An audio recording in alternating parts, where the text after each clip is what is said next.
Hello? Hello? Any homies available? What is up, everyone? How do you do? Holy shit, starting with 11 viewers the stream. That's always a great start. Let's see who's here. Von Clark the Shark. How do you do, my man? Dreadlocker, Burger, and Bobby QQ. What is up? Anyone lurking? Slowpoke, welcome back. Oh, Remulus. What is up? Man, Listen, I had technical issues. I said on Discord. I had just technical issues. By the way, someone followed 2 minutes ago. Vapox, how do you do, my man? Konnichiwa. I heard the word raid, so here I am. Where? Where have you heard the raid? Today, we catching up on WoW. Guild Wars is the other day. Well, not tomorrow. Tomorrow we're probably gonna watch some videos, but sure. Let's see. Renee called out, obviously. Really? I didn't see anything. Let me see. I don't see anything on Discord. Well, I guess it is what it is. Still, we have, like, interesting videos today. What can you do, really? Damn. It's gonna be a good day today. We have a lot of interesting stuff to do. We got a lot of interesting stuff to do. And to talk about. It's going to be a good one. Tomorrow, I don't know. Tomorrow we'll just chill. Or maybe I won't even dare stream. I'll take like one day off. Really depends. How you guys are doing? What is up? Talk to me. Talk to me, homies. And by the way, like, Guild Wars 3 main theme has been revealed. It's pretty good, I heard it. I actually really liked it. I don't know if I can, like, hear it on stream. If it's, like, loud or not. Let's see, can you... No, you can listen to music on stream, right? We can listen to it on stream. Let's see. Is hearing music against TOS streaming? Fuck. If it detected an VOD, it gets muted. Oh, okay. So we can do this. I should be more clear. Anae and I were deciding what to do today, and he said you wanted to raid more, want to raid tonight. Yeah, on Guild Wars 2 days. Not on like random days. Today I'm playing Warcraft. But on a Guild Wars? We can tomorrow. Can you do it tomorrow? I have no problem raiding tomorrow. If that's what you want. Because today I don't have time. Obviously. But I can do it tomorrow. Wait, we can apparently listen to the Guild Wars 3 theme. Yeah, tomorrow should be fine. Awesome. Then it is settled. Grubby collab when? Grubby? I'm bad with names. Who's Grubby again? Guys, wait, hold. Let us listen. Let us listen. Dude, it's so fun that my parents aren't home. Holy crap. I can actually do whatever I want. I can go out. I can have fun. Whenever my parents out, I just do the same thing I always do, just when, you know, my parents not bothering me every second. It's a classic. Let's listen to this.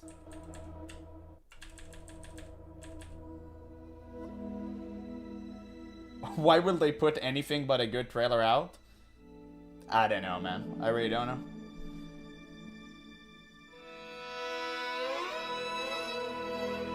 Who gives a fuck about this? I do. I care about music more than anything. I really love music. Oh, Grubby's the nicest Warcraft 3 pro ever, probably? Really? I'd like to meet him. But he's probably popular and I'm a fucking nobody, so... Until we become more popular, we're gonna do it. Wait, let's hear it.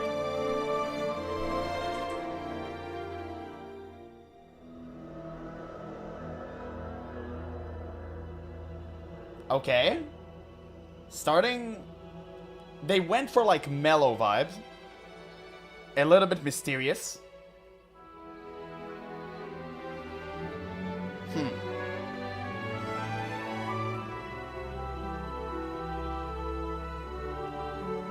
I like that. I like that start. I like that start. I can hear the color purple.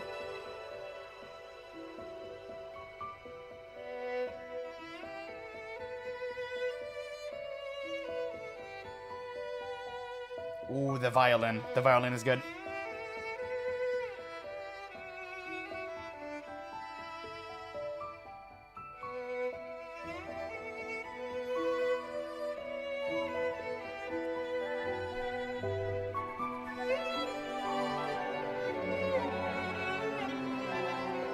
Uh-huh. I'm waiting to see if there's something a little bit more explosive or they're gonna keep it like somber. Massive Lord of the Rings vibes. I love that. I love that. It's a really good theme.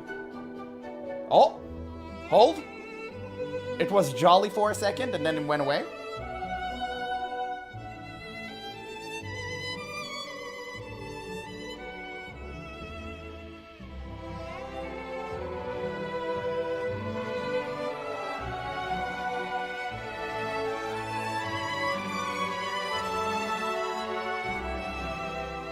So it's going to be pretty much the same. Okay, it doesn't pick up or anything. It's kind of like keeping a steady flow.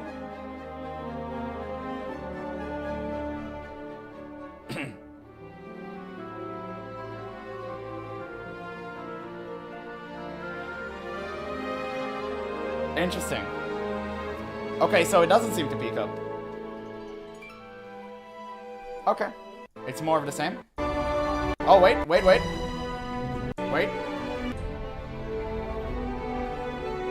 There we go.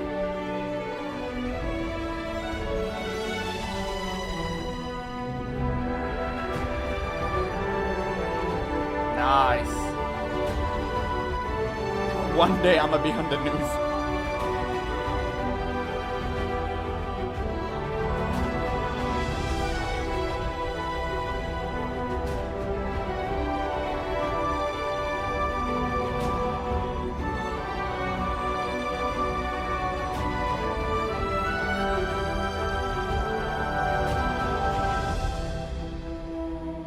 Huh.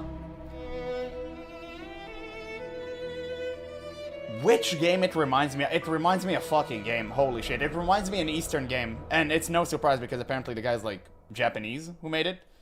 Okay, it reminds me of a game. I can't... Wow. It's not Lies of P. It's like another game. It reminds me of... I like that theme. I like that. I actually like that. I actually like that. It's kind of right up my alley. I love somber music type of deal. It's pretty good. It's pretty good. Wait, I got a comment. Let's see. Oh, shit. Oh, it's from the... Wait, what? Who is that? Oh, no, just a random guy. Bruh. Still cool. I like Black Desert People, man. I really love it. I really wish I loved the game. Sounds like WoW Dragonflight? I don't know. It doesn't sound gay to me.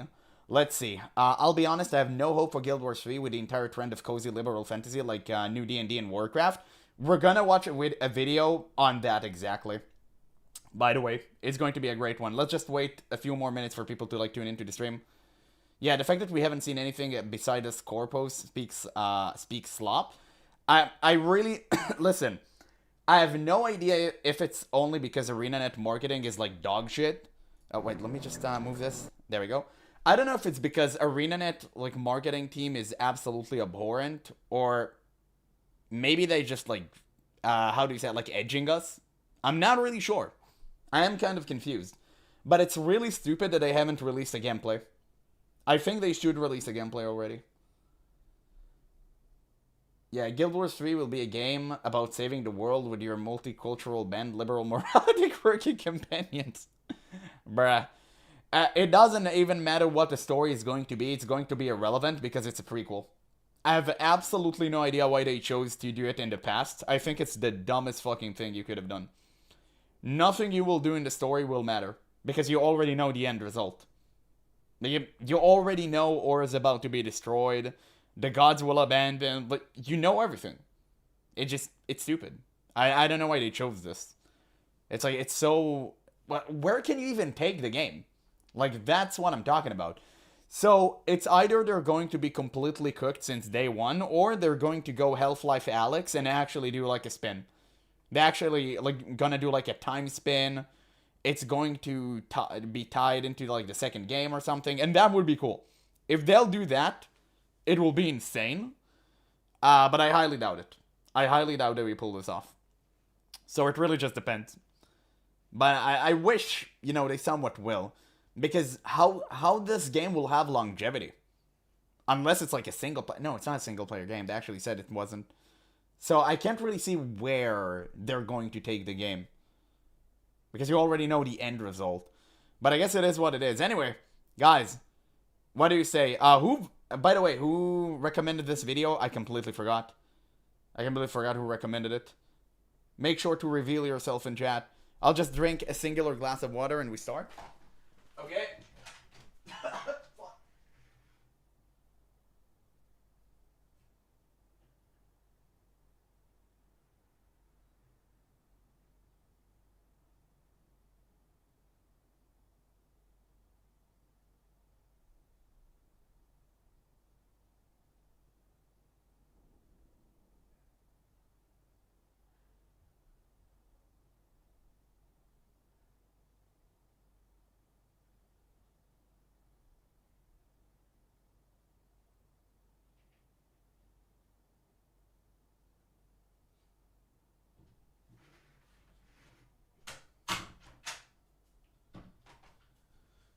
Oh, I'm back. They pulled an ESO, making it a prequel, which ruins the fun because we already know where the main gimmick of ESO ends. Exactly. Exactly. You should have never done that. You should have never done that crap. But I guess it is what it is. So, anyway, guys, someone recommended this video. Forgot the name. If you're here, confess. If not, it's fine. This is about the California game dev problem. Now, in case you don't know what it means, basically, this guy is apparently an insider. He worked inside of the game industry for a couple of years, and he went to California and exposed every single thing from within. Now, as we already know, Blizzard Entertainment is located right there. So, I don't know if he has any experience with Blizzard. Regardless, it doesn't really matter because all of these companies are built on the same apparatus. They just cycle the same developers, they cycle the same slop, and that's why we're seeing games like Dragonflight in World of Warcraft and Concord pretty much doing the same, just rotting and dying. So, it's been 5 years since I know we recommended the video, but I ain't no snitch. Based. And that's what ended up leading me to work at Respawn do we have captions? On the Star Wars Jedi Survivor title. And then shortly after that, I ended up working at Naughty Dog on The Last of Us. Naughty Dogs are the one who make the zombie game. I forgot how it's called. The second one, which was super woke. The first one was actually good. The second one was the most wokest crap I've ever seen in my life. The most DEI millennial coded game on planet Earth. I forgot how it's called. Franchise, and I am so The Last of Us to both those teams. You know, I'm not gonna ever say a bad word about the people who pulled me up and I got to do great things with. But I have definitely seen over the 4+ years I've been here now, there is some crazy issues happening in the West Coast game development industry. And I have yet to see someone formalize some of the points that I'm thinking in my head right now. And so what I could do is I could do one of my old YouTube videos that has crazy editing and I spend time trying to match the music and all the visuals. But it's such a sensitive subject that I don't think that it's going to really make sense for me to do it that way. So instead, what I want to do is I want to just talk for a minute to explain the complexity of the problem. And I don't even really know what I'm going to name this because it's so unique to California that I guess it can only really be called the California game dev problem. Nice camera angle, but is So the camera we can mounted like probably 30 all centimeters agree outside the car? Video I never games thought of it. costing $200-300 million is Yeah. outrageous. Oh, finally someone saying it. Holy crap, dude. I've been waiting for people to catch that notion. It's like, it's so crazy. Guys, don't you think that like video games costs have became exponentially higher in like the past years and like the past decade, right?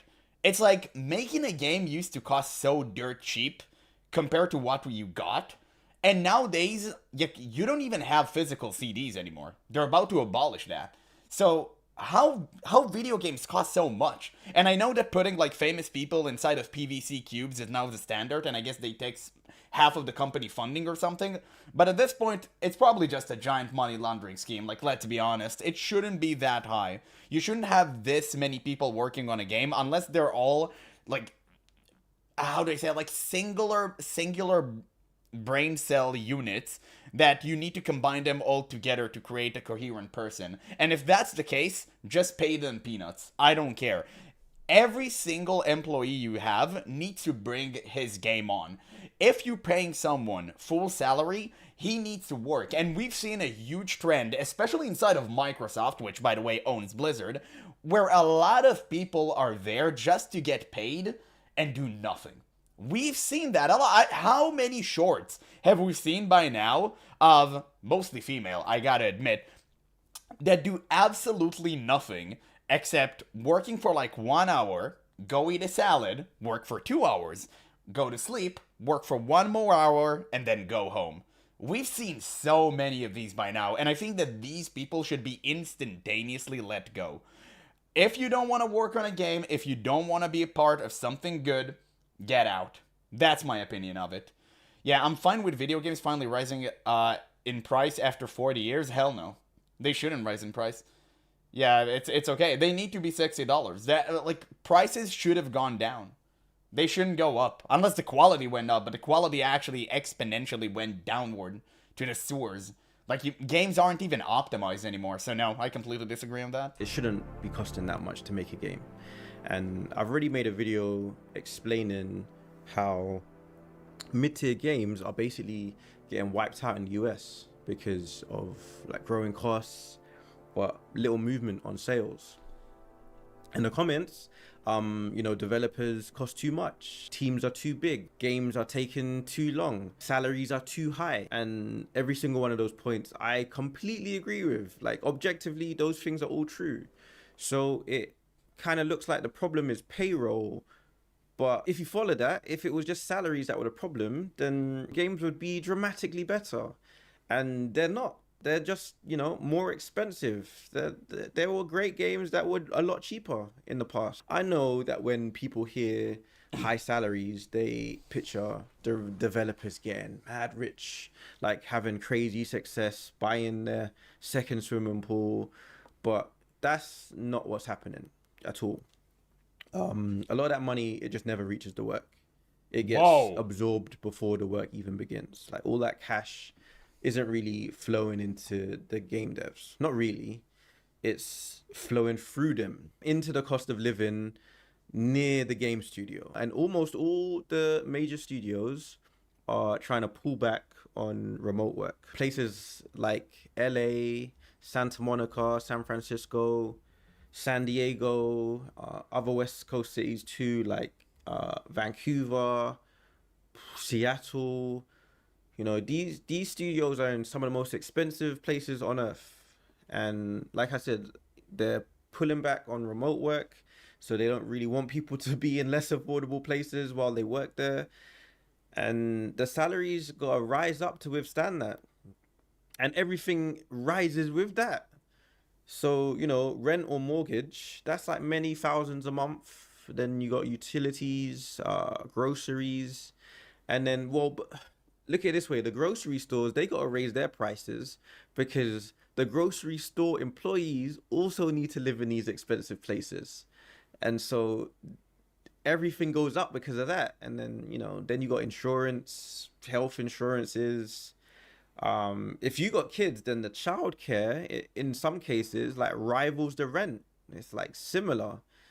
and then transportation, and then my favorite one, taxes. So when like salaries rise, they're not just like rising into like free empty space.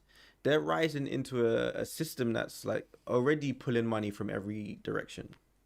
And there's so far been very little to slow it down, because housing supply is suppressed, and that's forcing the prices to get even higher than they already are. And then, building and construction, if you want to make new places to accommodate for more people, that has crazy hurdles because of crazy policies that I still don't really understand. And all of this is just causing the prices to just get stupid. And so game developer salaries just rise to match that. So basically, you create fake reasons to get more money out of people, and companies has to pay their employees more. Got it. Okay, sounds right. Sounds about right. But yeah, like GB, I see you in the chat trying to rage bait. Like, GTA 6 is worth $100. How do you know that? The game isn't out. Like, what are you going off a prayer? Like, you're guessing? Like, how do you know it's worth $100? Wait until the game comes out and then tell me if it's worth $100. I don't know. I haven't seen anything. And right now, every single indicator is that the game is going to be woke DEI slop. So, like, how can you? I'm not gonna pay $100 for that. Like, that's crazy. That's insane. I'll wait for a discount or like a massive discount or something if I ever purchase it at all. And they're just being absorbed by like baseline survival costs, like, so that's basically why games are getting crazy expensive. It's just, it has to be that way or people couldn't afford to live.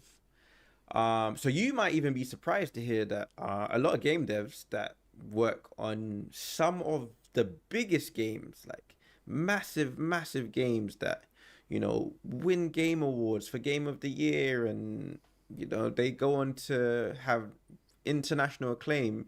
The developers behind that often are living like paycheck to paycheck. But how much Bobby's earning? Damn, have you thought about that? I mean, it's so funny that developers get basically nothing, and Bobby gets another yacht. I think that's the problem. I wonder why he's kind of skipping over that, but maybe I'll talk about it a little bit later. And the game budget is flowing through the developers, like I said before, but it's just like settling in the environment around them. It's not really going towards them. So usually it's going to someone.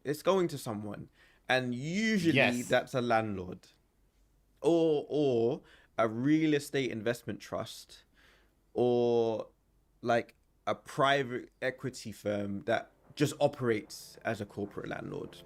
This is where it gets worse. So corporate greed. This doesn't really just make games expensive. Like, yeah, it makes it pricey, but it totally distorts game development. So when a game costs that much, you don't really get the luxury of experimentation in the same way. Like, you don't get to chase the strange ideas for too long, and you don't get to throw away work like you used to, because like every decision has a really big price. Yes. And if you were on that team, you wouldn't want to risk it either. Like, games, basically, they don't get to be creative like they used to be. That's a luxury. They're forced to work, like stabilize. And so I feel like that's the part that people miss and they don't really talk about very much. They talk about games, yeah, really expensive, but it's not just expense. Expensive games don't just cost more. They lose all their options. So an example would be if you had a small team and they build a system and it doesn't quite work, they can throw it away. It's painful, sure, but it's possible. Whereas if a large team, a massive studio builds a system and for whatever reason it gets past the block out stage and the exploration stage and they finally utilize it with all the assets and it's not quite working, that decision already has cost like art, animation, like all the engineers coding, the UI, maybe the production schedules were moved around for this, like all the approval processes with expensive meetings with all these execs, whatever. Like, say that it gets to that point, like that's many, many, many millions to get to that point. So you can't just say the word like, all right, yeah, let's just change the idea. It's not working. This is not making the game better.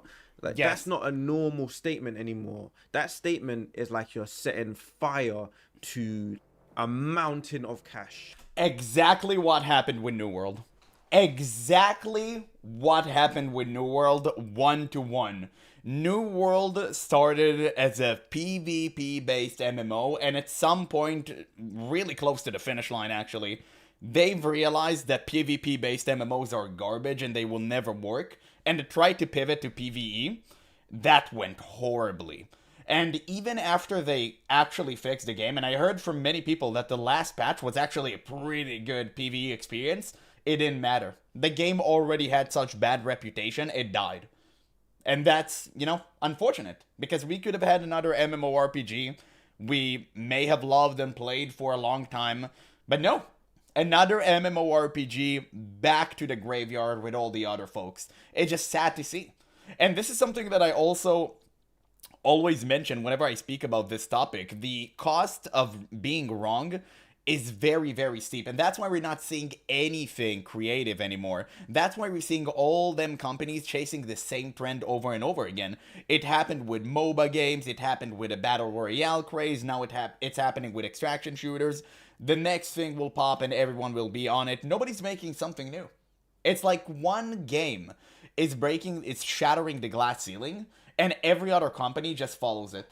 That's what we have nowadays, and it's so unfortunate because you know what's even like more laughable than this? It's the fact that you put such idiots in charge that tanks the money to the ground. It's like the person who called Riot Games fighting game 2XKO. Like, how can you agree to this? Who was the degen who actually said, oh, let's call a very, very, how do you say that? Like, very popular franchise in a weird, contrived name that makes no sense. Like, who thought that was a good idea? You could have called it, like, Fighters of Runeterra or something like that, and everyone would be like, damn, that's crazy. Who called it 2XKO? It's so stupid. And also you have people in charge of like Concord, which I think tanked like $400 million for Sony, and that's why they upped the prices of their next gen consoles. It just, what can you do, man? It's like, it's stupid. And of course the person who was responsible for Dragonflight, who thought an expansion about androgynous furry dragons is a good thing for marketing. It's also stupid. Yeah, that's why we're about to get Guild Wars 3, the High Guard MMO. Exactly. Like, the problem is companies that really just put incompetent people in charge. That is the main problem. Like, that's the crux of the issue. If you put someone competent in charge, he will give you a great product. But whenever you put Labubu millennials and wine moms at the top, it will never end well for you. So what happens is you just stop changing things. Yeah, oh, sorry, wrote something, sorry. Yeah, Blizzard pays their employees after game sales well regardless of a job title or contribution, but then Bobby stopped that practice and only rewarded people who made that the thing that is selling. So he just paid like the marketing team? I mean, I don't know. Oh, it's written in the book? Really? I never heard of that. But since Gallowix, Trade Prince Gallowix is pretty much Bobby Kotick self-insert, I agree. I think that happened. It sounds reasonable to me. Like, not because they're right, but because it's just really expensive to challenge like that movement now, that momentum that you've built. And so sometimes the bad decisions in the game just don't get fixed at all. They get carried, and just people just keep building on it or trying to make it work or like forcing it or bending it, because it's the epitome of a sunk cost fallacy. You poured all your time into it, and now you gotta try and make it work. Something I missed before I started editing this is that modern games are incredibly complicated to make. That means fewer people have the skills needed to do certain jobs at a high level. The problem is that many of those like very senior developers I thought video games became increasingly easier to do. I think that's false. I don't think that's right. But maybe it depends on like the engine and stuff.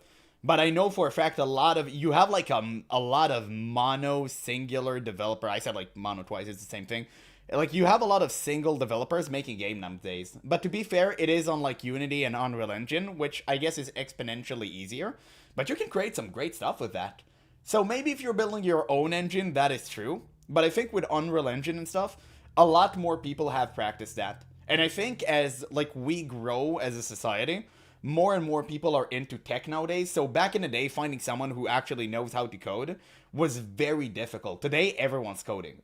Like everyone, like how many of you guys know someone that is an engineer? I think plenty of you do. I know I do. And I know many other people who has as well. Like it just became kind of normality, right? Because we grew up with the internet and all of that in mind. So more and more people are getting into the business. And you actually have a lot of inflation because you have a lot of people who want to work in the game industry and there's just no more jobs. And we heard about it a lot. All the jobs are being taken. Eventually just have enough of California and they leave. They want to settle down, they want to buy a house, raise a family, and they definitely want to stop paying the $3,000 to $4,000 a month in rent. So they move to cheaper states and smaller game studios. And if you want them back, it takes a very expensive compensation. It's not all freelance, no. And the brain drain isn't just leaving the state, it's also leaving the industry altogether. Engineers and programmers that work in games can often, they just can make 2 or 3 times more at companies like Meta or Amazon or Apple or Nvidia. When I started in the games industry, I used to have a mentor that taught me that like good games are built through discovery. So he always used to say, you don't really fully know what works at the start. Like you got to take the time to find it along the way. But as much as I love that statement, that only works if you can afford to learn. And AAA games are increasingly priced like it should already know the answer, which is okay if you're making the same sequel again, and you're doing minor iterations. But if you're trying to discover something new, then you have to commit early, basically, and then you have to hope it holds. Because like all the learning becomes just way too expensive. And so this way of working doesn't just affect the game, it starts to reshape the humans working on it. And I've seen it, I've totally seen it, like in person, and I've been a part of that too. You know, where you have these big teams, these like deep pipelines and these highly specialized roles. You get people who are very good at one thing, and modern AAA development is just full of specialists who like they might spend years focused on one narrow aspect of game development. I'm trying to think of an example. Then they're stupid. I'm sorry, like they're stupid. You don't need to spend your entire life focusing on like a singular thing, like you're a Japanese sword artist. Like, brother, you have many spectrums, and you need to master as much as you can. Like, you can't tell me that every single minute thing needs an expert. It's stupid as hell. That's the dumbest thing I've ever heard in my life. Like, no, just be good at multiple things. Probably like a hair artist would be the epitome of the hair artist, like anyone understanding, because these are extremely talented artists that take the time to make the hair of a character strand by strand, and they set up the groom and they work with the shaders to make it look how it should in the light, and you know they have to optimize it to work with like levels of detail so that you know the game can still run it. Maybe they have to set up physics, like all of these very complex things. Does that sound to you like something you need to dedicate your entire life to? It doesn't sound like that to me. You can be like, okay, you want to be like a hair artist, whatever. Sure, you can be like a character model artist. You can do the whole thing. You don't have to do only hair. That sounds like very vague and like contrived to me. Things. Vegetation artists, they just specialize in just trees. All day, just making trees and plants and foliages and like ecosystems. You might have like one person who, like I said, spends just 3 years making hair, and that's all they do to a high level. And then another guy who spends like... Then it's stupid and it should stop. 3 years making trees, and another guy who spends like 3 years just balancing the weapons, like trying to make those right, and then another guy spends 3 years just working on the facial rigs. Like you get the idea. But you compare that to the PS2 era, where like the people who taught me like 3D, they came from the PS2 era, and they would often say that like I was a single artist and it was my job to one day model the characters, and then another day I'm texturing them, and another day I'm rigging it and Good. Work, little bro. Great. Awesome. Dude, I hate this entire, oh, I'm an expert. I'm a this thing. I'm that thing. I only do that. Who cares? Go get a job. Or go flip my burgers in McDonald's. I don't care. Like, it sounds so stupid. Like, you create artificial titles for some bozo to feel good about himself. I don't agree with that. I don't agree with that one bit. animating them, and then another I day could not I'm care less. working on environment. Don't hire them. And I'm building all the doors in the game, you know, all the benches, all the park benches. I'm making all of that. I'm making the splash screen for when you start the game. Today, the complexity is like so high that many of these developers, they just become like super experts in a very, very, very narrow slice of production. And that's not a diss at all. I'm not dissing any game developer that is highly specialized. I am one of I am. Get better. those developers who is way too highly specialized. I got really good at making character models. That's my It's jam. so stupid, bro. I'm so sorry for pausing constantly at this segment, but listen. You know what it reminds me of? The Meat Bros. Do you know, like, the Meat Bros? You know, I'll go with that. I'll go with this step by step so you guys understand where I'm like threading here. Bald dude, long black apron, very, very large beard, and those black gloves. You know that meat is going to taste exactly the same at like any other cheap diner, but it's going to cost you like $100. You know that. That's exactly what it reminds me of. Like, no, dude, I'm a meat whisperer. Now, I literally, like, I tended the cows. Like, what are you talking about here? Like, the meat connoisseurs, it's so cringe. It makes me want to hurl. That's what got me Meat a handler. visa from Yeah. the United Kingdom to the US. Also, hello, Meconium. Where have you been? I don't know how to efficiently make explosion effects for a game at all. I just wouldn't. Yeah, don't forget the wooden interior with the metal bar stools. I'm sorry. You're absolutely right. You're absolutely right. No, I could figure out, but right now I don't know how to do that. Whereas back in the day, you would have a game developer who would know all of these pieces, and he might not be amazing or she might not be great at all of those things, but they would know how to get it in the game on some level. So that's one reason why like large teams have grown from dozens of people to just like hundreds, or you know, like maybe even like thousands when you talk about super open world games. Over time, Of course, because you hire these idiots. You hire those self-imposing fools inside of your company. Just don't hire them. Don't hire them, and they will be required to learn something else. They would require to expand.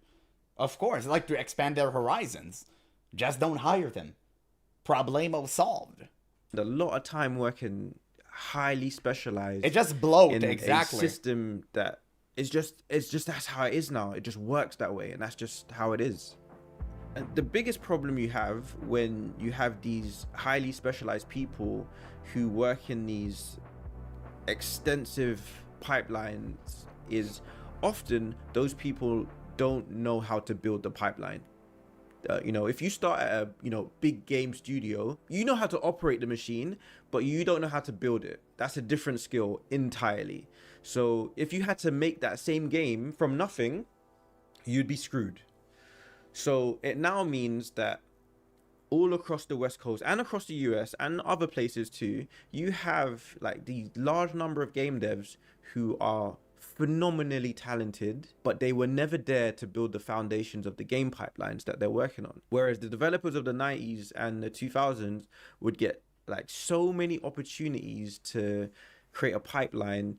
They would work on a game for a year, you know, maybe to 18 months, and then they ship it, and then they take all those lessons, and then they start all over again. You know, these small teams that had to be scrappy and do all these pieces. Every time they made a game from beginning to end, they would level up every aspect of development. the R&D, the pre-production, the That's actually a good point. processes, the iteration, blah blah blah. Whereas nowadays, your average developer could have been in the industry for 8 years and only worked on 2 games, and one of them. You know what? I never thought of it. That's actually a good point, because back in the 90s, people were builders because that didn't exist. Like the video game industry, it existed, but it was like very, very fringe. Nowadays, it's mainstream, and everyone's kind of joining an already existing company, and they don't know the foundations. I never thought of it. He actually raised a pretty great point here.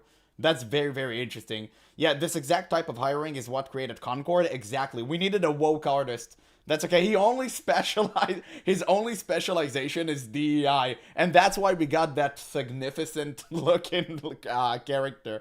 It was so good. Got cancelled, and maybe both of those games were sequels of the same thing anyway, so all the pipelines were already figured out before they turned up. So they simply just don't know how to set up a game from scratch. And this spells bad news for some of the California game startups that fill themselves up with these talented but hyper specialized senior developers. They're basically destined to have problems. Yeah, it's basically, you know what is so funny? It's reflection of society. Because you have everyone working at Wall Street, but you have no bricklayers. You have no bricklayers, you have no woodworkers. You forgot the basics.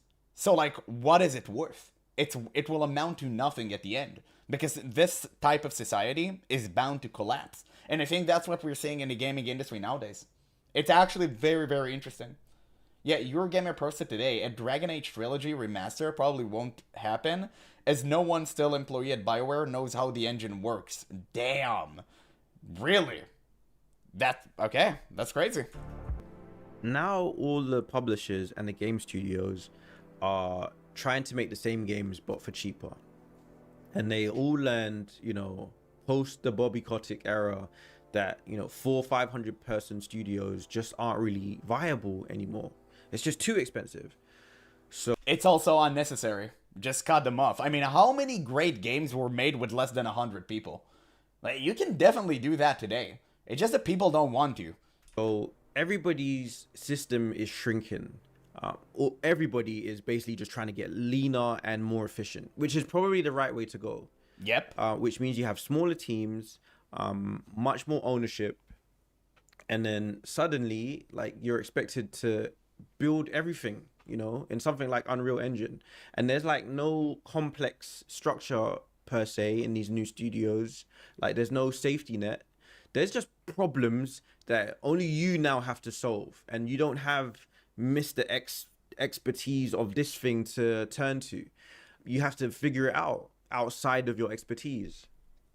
And a lot of those developers learned how to be very good individual contributors on one thing. Some of them became like somewhat superstars in their field and rose up in these studios, and they might leave and have a big name, and they might find a way to get $50 million startup money to make a new startup because they were a big shot guy at major studio X. And when you remove the systems of the big studio, do they actually know how to build a game from scratch? Like, probably not. It's possible that solo indie devs that ship their own game might actually know how to make a game better than someone who is at a very high level at like a major studio. Claire Obscure Expedition 33. But to be fair, the people at the top came from Ubisoft. Because unfortunately, the game they knew when the ship sank. 2 decades they went training all of us into specialists. Then they basically turned around and asked us all to be generalists. I want to make it really clear that I'm not actually complaining at all. I'm not pointing any fingers. I'm just saying you should. The situation is dire, and you should always blame the right people and always call out bad actors. I will, and I always have. Exactly how it is. That things are changing, and the way things used to be cannot be how they go forward.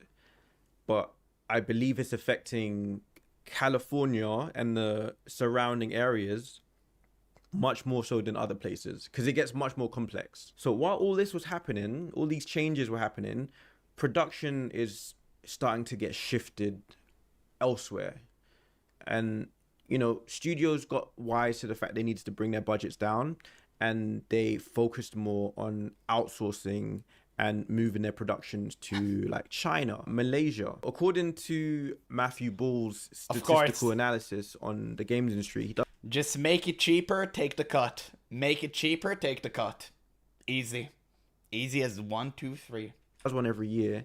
Something like 90 to 95% of, you know, AAA games in the US now have their art outsourced to different companies abroad in cheaper nations. And that's just... And soon it will all be AI. To keep the cost to a level where the game can still be profitable. And at first, these guys, they were fantastic support to the core team. Profitable for who? That's the major question.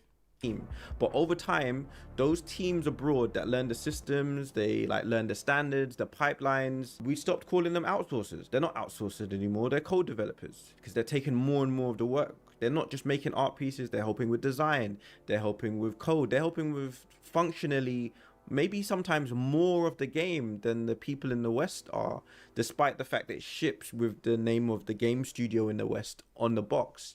So now California and all of these other surrounding areas are carrying the core group of like controllers, the controlling game devs, and then the other regions across the world are mastering the actual production of making the game. And it's just the Chinese manufacturing boom all over again. American companies are slowly forgetting how to make things because they spent decades getting China to do it for them for cheaper and more efficiently. And that's why you're seeing like Chinese gaming on the rise while every other Western game is a slop. Like China is absolutely conquering the market with games like Marvel Rivals and which one the other one, like Black Myth Wukong, all of that, and we see every single Western game slops, just like slops, literally, just fails and crumbles and burns to ashes because they don't know how to make good games anymore. They've completely lost the plot. So I 100% agree here. Yeah, a game that sells well, the CEO gets a raise and the employee gets laid off. Classic. Exactly. And you just brought up a really good point of whenever a game is being, unsuccessful, a lot of people get fired. Whenever a game is successful, a lot of people get fired. So what's the difference, right? Like, nothing really makes sense. Again, it's all due to corporate greed. I'm surprised he didn't really speak about that. That's pretty much the crux of the issue. And California kept the risk because the price just got higher and higher. They it's just like corporate greed. The fact that salaries kept rising. They never addressed the fact that the cost of living was getting ridiculous. And everyone else across the world was learning the process, getting more efficient, and now are reaping the benefits of that. Okay, so now you've got this expensive game, lock decisions, no room to learn, yet we're seeing smaller teams are winning. Take Expedition 33. Of course. Example. You know, around 30 developers, they used Unreal Engine, lean pipe. They're not 30 developers, they're way more. It's like, it's around 100, I think. Like, the 30 developer thing, it's a myth. It's like, it's not real. They have way more than that. Pipeline, just to be fair. Some outsourcing, but the part that matters is that they weren't just building the game. They were learning how to make the game while making it. The CEO has even talked about this. He says that parts of the team were literally learning workflows from YouTube videos during development. Think about that. You're making the game and learning how to make the game. On a $200 million project or anything that's happening on this side of the planet, you know, where we're not in Montpellier, France, where the prices haven't exploded out of control yet, that just can't happen. You cannot afford it. But here, that was the process. Learning, trying, figuring it out in real time. That used to be how video games were made. And if you look at them now, like the result, they didn't just ship the game, they won. They won all the awards. And they shipped it not for 60 bucks. I think it was $45. So yeah. Not only they gave you the best experience imaginable in video games like history, they also did it for cheap. Crazy. And Claire Obscure Expedition 33 is a game that I would have easily paid full AAA price for. Easily. No questions about it. And by the way, I was the only person on this planet excited for this game. I even have a trailer. I even have like a video of me reacting to the trailer when nobody spoke about this game. I knew it was going to be goated, and I was right. And I'm so glad that I was, because this game deserved every single bit of attention it had. It's insane. It's absolutely crazy. And I'm glad that it completely re-innovated the market, because people thought that turn-based games were dead. But no, they just needed a facelift. Because now we're seeing action combat being mixed with damn, am I stupid? Like literally with turn-based games. Sorry, I don't know. My WoW brain lagged there for a moment. So, and we're seeing more and more of it. And next week we're about to play Beast of Reincarnation. Exactly this type of game, Souls-like game that is turn-based. So it's also re-innovating the genre. So we're seeing Expedition 33 kind of open the door for many other companies, and that's really cool. Even though Beast of Reincarnation was in production like before that, but you know what I'm saying. Like, all of these video games are actually a trailblazers, and I love that. I'm here for it. Yeah, Expedition 33, it's not indie, it's AA. Yeah, like a lot of people call it indie, and I've fallen into that trope myself. Like, yeah, it's AA. That is true, but it's a very small company filled with like starting engineers and developers. They were all junior levels. Like 80% of them were juniors. That's extremely impressive. Extremely impressive, considering the fact that you had all of them big AAA companies pouring hundreds of millions on games with the best people in charge, and all we got is trash. Right? Yeah, not only it re-innovated, they opened everyone's eyes about passionate game design. True. Yeah, good example, Godzilla Minus One was made for measly, $14 million, because it made under Japan economy. Yep, that's also true. You're right. Yeah, small company. Just like Blizzard, small indie company.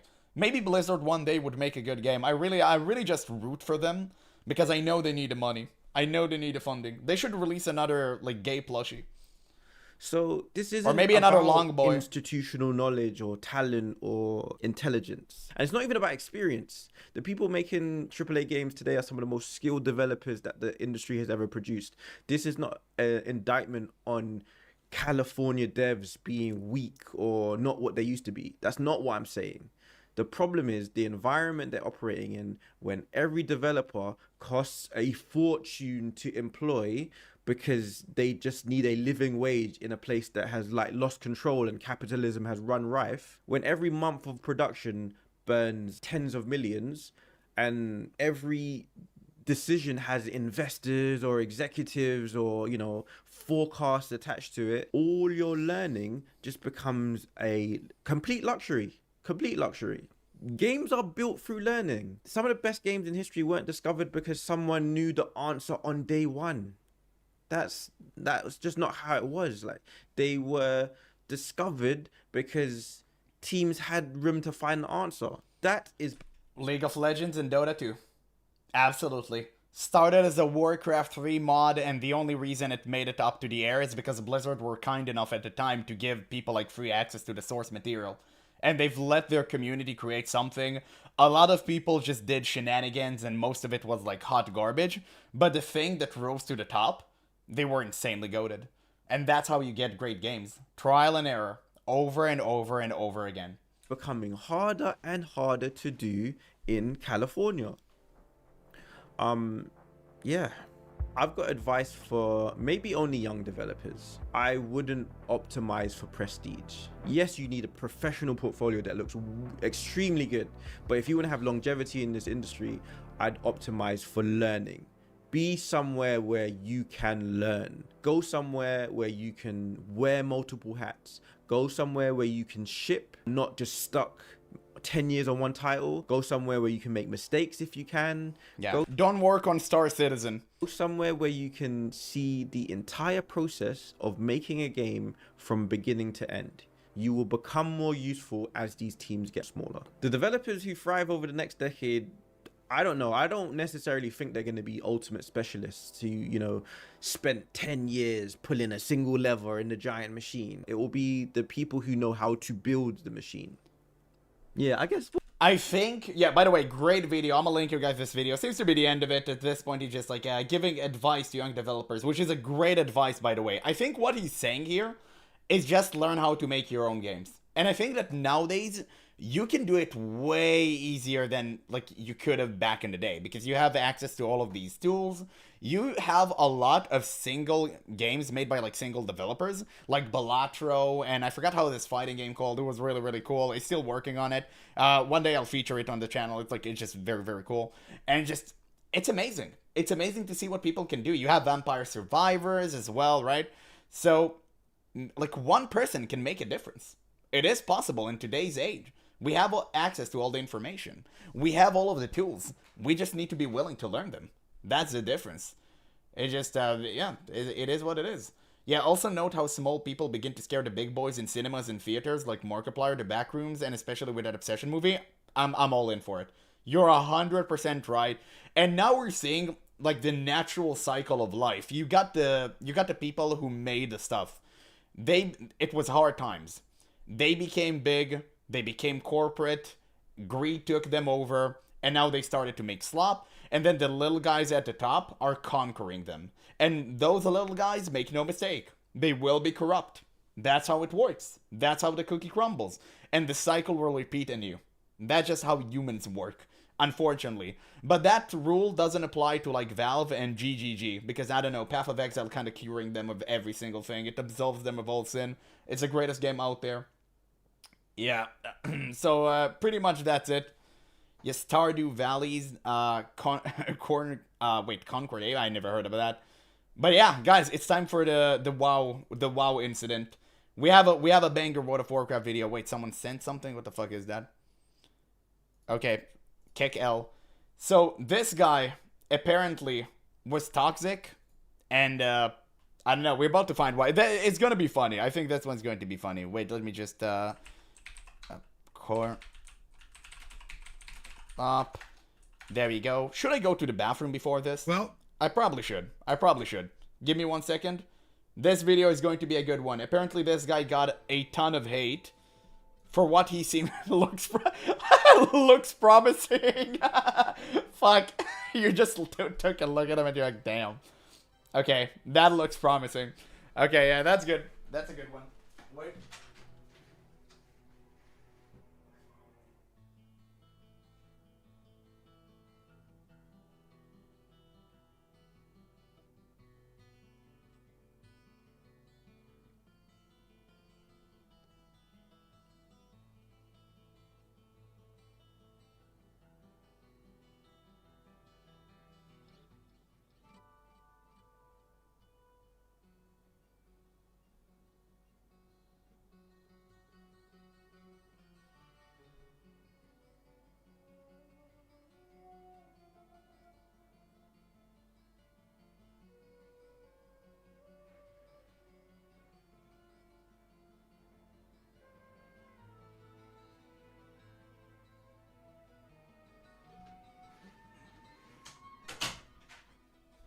I'm back. Sorry, boys.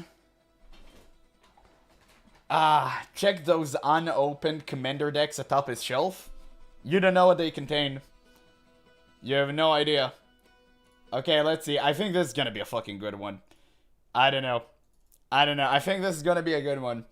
Okay, so in case you guys don't know, by the way, I haven't like watched the video. Okay, just to make it out there. Just to make it absolutely clear, I haven't watched this video. I only watched the first minute. Something is going to be hilarious here, because this guy claims that he exposed the second most toxic guild in World of Warcraft, but his video has way too many dislikes. So I don't know why. It seems to be a banger. Well, I didn't want to make this video. He about to cook? Since I'm getting dragged through the mud anyways, I guess I need to respond accordingly. You found a I've been video getting of me? harassed for almost up to a year now by the guild Big P PvP and its members, specifically Mayor West and his crew. The things that Big PvP have specifically done to me are they've hate rated my Discord, they've hate rated my live streams, spamming racial slurs in both, and they've also Wait, what? Let's Spamming see. racial slurs in both. Wow, he like And they literally. also, Oh, he censored that obviously. made an emote of my face, multiple emotes of my face on their server Discord, the Big P PvP, all in attempts to harass and bully me. Now in the game Burning Crusade, Mayor West and his cronies, specifically Raw Roller, who has spearheaded the harassment against me in game, constantly gank me to the point where I can't quest in zones when they're on. I can't stream questing, essentially. I can barely quest. I can barely do dungeons as well. Usually we have to death run to the dungeons because they gank us over and over again. Isn't that like standard PvP behavior? I mean, wasn't this like a known thing since the dawn of World of Warcraft? I think, like, listen, a lot of the people we've seen complaining about this very problem, it's not toxicity. It's just the game. Like, okay, I play Counter-Strike. Damn, bro, I can't believe you killed me like that. Like, yeah, homie, like, that's the point. You subscribe to that. Why just not play PvE server and have fun if that's all you want to do? If you want to create content about the game and you want to play slight PvP, just queue into a battleground. Why are you doing that? Yeah, it's kind of a weird thing. I don't really get that. This all started initially with me and my This is why we have Drakthir. friend starting to play Mists of Pandaria back in 2025 when it was launching. And while we were leveling, I was obviously live streaming the leveling experience. Me and my friend were having a blast. A member from Big PvP came into my live stream and made it sound enticing to join their guild because I was playing to do PvP in Mists of Pandaria. Little did I know that this would be the worst mistake I've made as a streamer in my entire streaming career. Never accept invites from strangers. I've known. In doing so, we ended up joining the guild, and then once I got to the max level in Mists of Pandaria, I went and did a World PvP event with them where we went and invaded the Horde Shrine. This is the lag fest they were talking about. Okay. Here they come. In this case, I was on Alliance, and we were attacking the Horde Shrine, and everything was going. It's always the Alliance players, man. They fear us. They fear us. They can't handle a PvP. They know. The Horde did pretty great job of instilling fear in every Alliance and the Horde. Fine. But we still don't have hair, so Alliance kind of win on that front. Until Mayor West is who I think was making the callouts in this situation, said, go to the bottom of the stairs. To the base of the stairs. Mount up. No. Fly to the base of the stairs. Fly. Base of the stairs. Go. Base of the stairs. Base of the stairs. Take the base. Take the base of the stairs. Land on them. Land on them. Land on them here. Land on them here. Look at them running. Okay. Massive AoEs, big DPS here. We're on the middle of them. Run baby mama here in the middle. What do you mean by base, dude? The top? The healer in the middle of them. Like the Yes, fuck? The base of the stairs is like the bottom. Clear, comms. You said the base, motherfucker! Baby mama's going down. Oh, White people's going toxicity. down. Great job, guys. Kill these healers. Jesus! Clear comms, please. Learn what the fuck you're saying words-wise. That guy. Wait, isn't he like kind of toxic? Okay, I see where this is going. And I like that. I need to calm down. It's getting interesting. We're killing the guards here. Big AoEs on the Screaming guards. when we're winning. Calm down, dude. If I said base, that's doing my fault. great. I may have made a missed call, but you don't need to yell at me. It's okay. As you see in this clip, we were told to go to the base of the stairs. It was a miscommunication, and I asked, did you mean the top? Because everyone was going to the top. Bro, you literally showed a clip of you incriminating yourself, self-reporting, and then you say something like it's... What? I've merely asked, what is base of the stairs? Rewind the tapes. Motherfucker, where is it? What? Bro, no way. No way this is real. This gotta be a rage bait. No, this is too good. Man, this was a random video I encountered. I think I might have hit the jackpot. And at that point, I thought I had muted again because I was streaming. Ooh. I wanted to communicate with my stream and not other people in Discord. But I was still unmuted, and so I called him a motherfucker. Granted, not the best word choice. Oh, I thought I was muted, so it's fine. Damn. Dude, okay. I only cheated because I thought you weren't home. Damn, dog, that's crazy. I get that. No, I get that. But also, it was just a reaction to being yelled at verbally too. Like, we're just gamers gaming, man. And so this situation, What? Then have some self-control. Brother, what are we talking about? Especially if you are a streamer. Because as a streamer, especially a small-time streamer, we can't afford to do this, man. Like, YouTube is and Twitch are heavily censored when you're not at the top. That's why I don't say, like, F-bombs. That's why, like, I don't say, like, anything I shouldn't, or Twitch and YouTube will find unsavory. I have to self-regulate. If you don't have that ability, then you can't really play the game. Like, you need to know how to do it. Only a selected few can probably pull this off somehow. Maybe if they're, like, extremely unhinged, but not us. Not us, brother. Like, maybe he confused the base of the space because he was hungry. Come on. Yeah, poor guy being rude and then complaining about people being rude to him. He's a WoW player. What can you expect? Can you even blame him? basically devolved into the... Yeah, Twitch wants to censor language but push hot tub streamers. Yes. Yes. There you go. Yeah, also, if you're streaming, that's even more offensive because you were calling someone out publicly. Kind of. Yeah, but it's still offensive, like, nonetheless. Like, you shouldn't really do that like that. It's just stupid. Like, just have self-control, okay? Is that it? It's like, oh, we're video gaming, brother. That's not an excuse. Just be a reasonable person. Almost year harassment campaign that they've continued to do against me since this one incident of hot micing during a raid. So after this incident is when they started the hate raids on my Discord and my live streams, and then also in-game they were spamming in general chat as well as whispers and my mailbox, making fun of me for being obese, classic bully nonsense.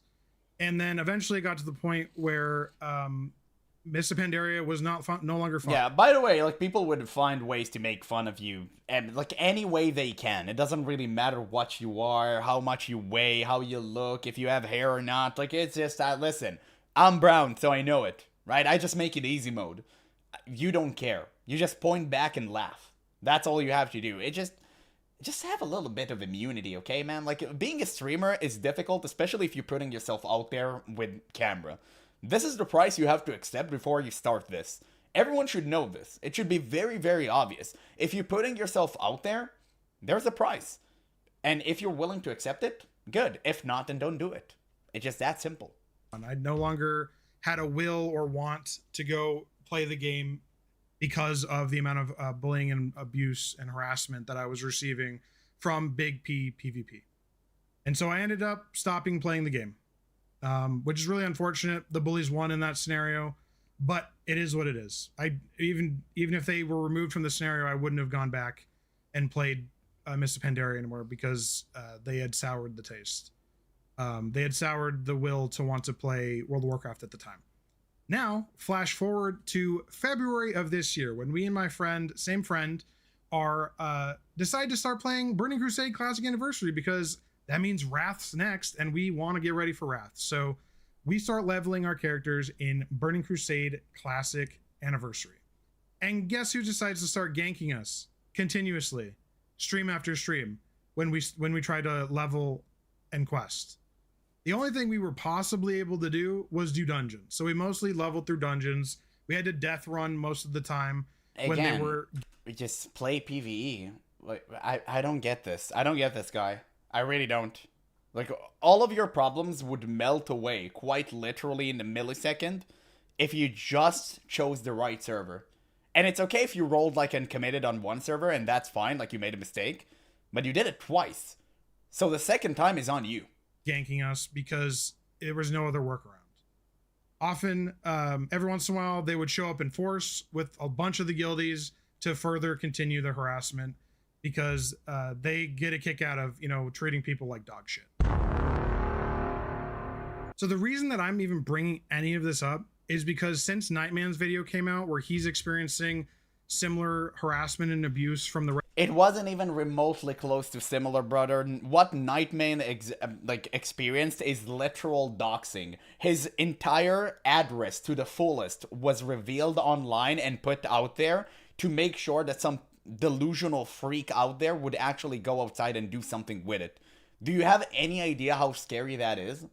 It vastly differs from, oh, people were being mean to me on Discord and whispered me bad stuff. Who cares? Brother, his entire address was leaked. His life were in danger. He had to move out. Like, how can you even compare the two? It's not even remotely close to being similar. It's not even on the same planet. Red Empire that I've been receiving from Big P PvP.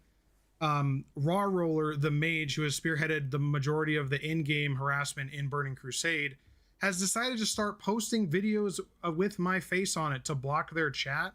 And in the pictures, it's there to make fun of me for being obese.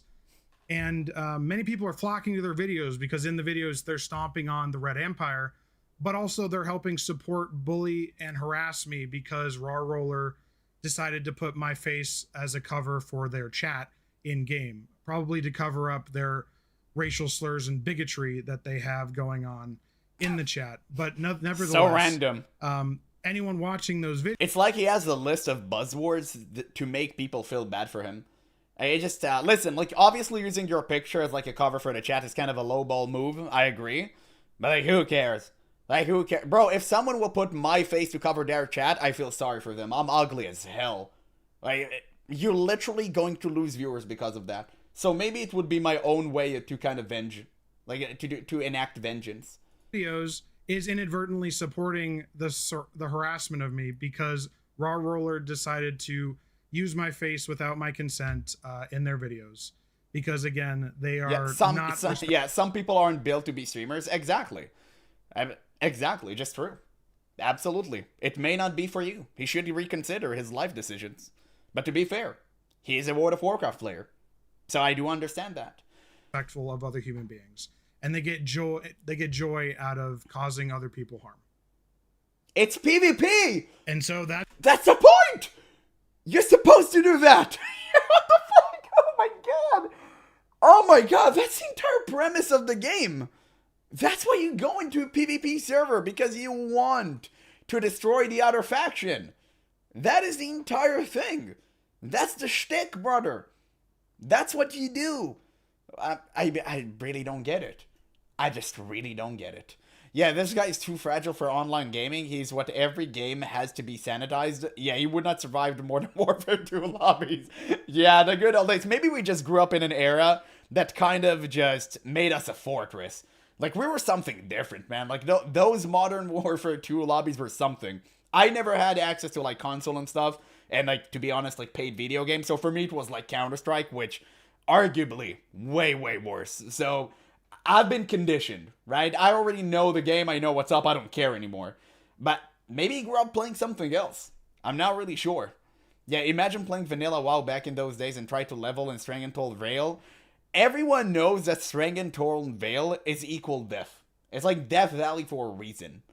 That's why this is coming to a head, because ultimately Raw Roller and his cronies, Mayor West and the rest, Jerk, they won't leave me alone. They will literally have not stopped the harassment since last September, and it continues to this day. What I'm concerned about is many things. One thing, we're playing a game. What is wrong with you? Why would you go into real life and mess with people with their careers, with their reputation, with their capacity to, play a game? It's a game. We're in our 30s. He's playing the game by destroying your character. That's the objective. Plus, most of us, we're adults, or supposed to be. And you're harassing another human being because you want to make their life a living hell? What does that say about you? You're pathetic. And the fact that Blizzard, YouTube, Discord are basically remaining silent on any of these abuse. Everyone is against me, but I'm right. Maybe do some self-reflection, brother. Maybe just look and realize that maybe, it just might be, there might be a slight chance that you're in the wrong. Have you considered that? No. You know why? Because I'm smelling another pirate software situation up in here, boys. It's the same pattern. I'm always right. I was never in the wrong. I didn't have mana. I had to blink. Sure, Chief. These harassments, these bullyings, is ridiculous. And we as a community should not be standing for this. And honestly, that's one of my biggest concerns is that Blizzard, you take reports, but that's pretty much all you do. The fact that there's not been any action on these individuals who continue to try to communicate in game, who have been ignored, who continue to gank us to the point where we're not able to play the game that we're paying for. On top of that, as a streamer, I do it for my job, and they're stopping me from being able to create. Who cares? Nobody cares. I'm sorry, dog. Like, listen, it's nothing personal, right? I'm not going to say nobody cares about you. Nobody cares about us in general. Do you think I go up live every day doing a failed stream with like 20 people because, oh, it's like my job? First, I barely get any money. Second, I do it for the love of the game. I do it because one day I believe I'm going to grow big. And I will, by the way. Even if I have to drag my corpse over the finish line, I will. It doesn't matter. But I don't cry about reputation and people harming me. I realize that the only obstacle in my path is me. The only reason I'm not yet successful is because I'm bad.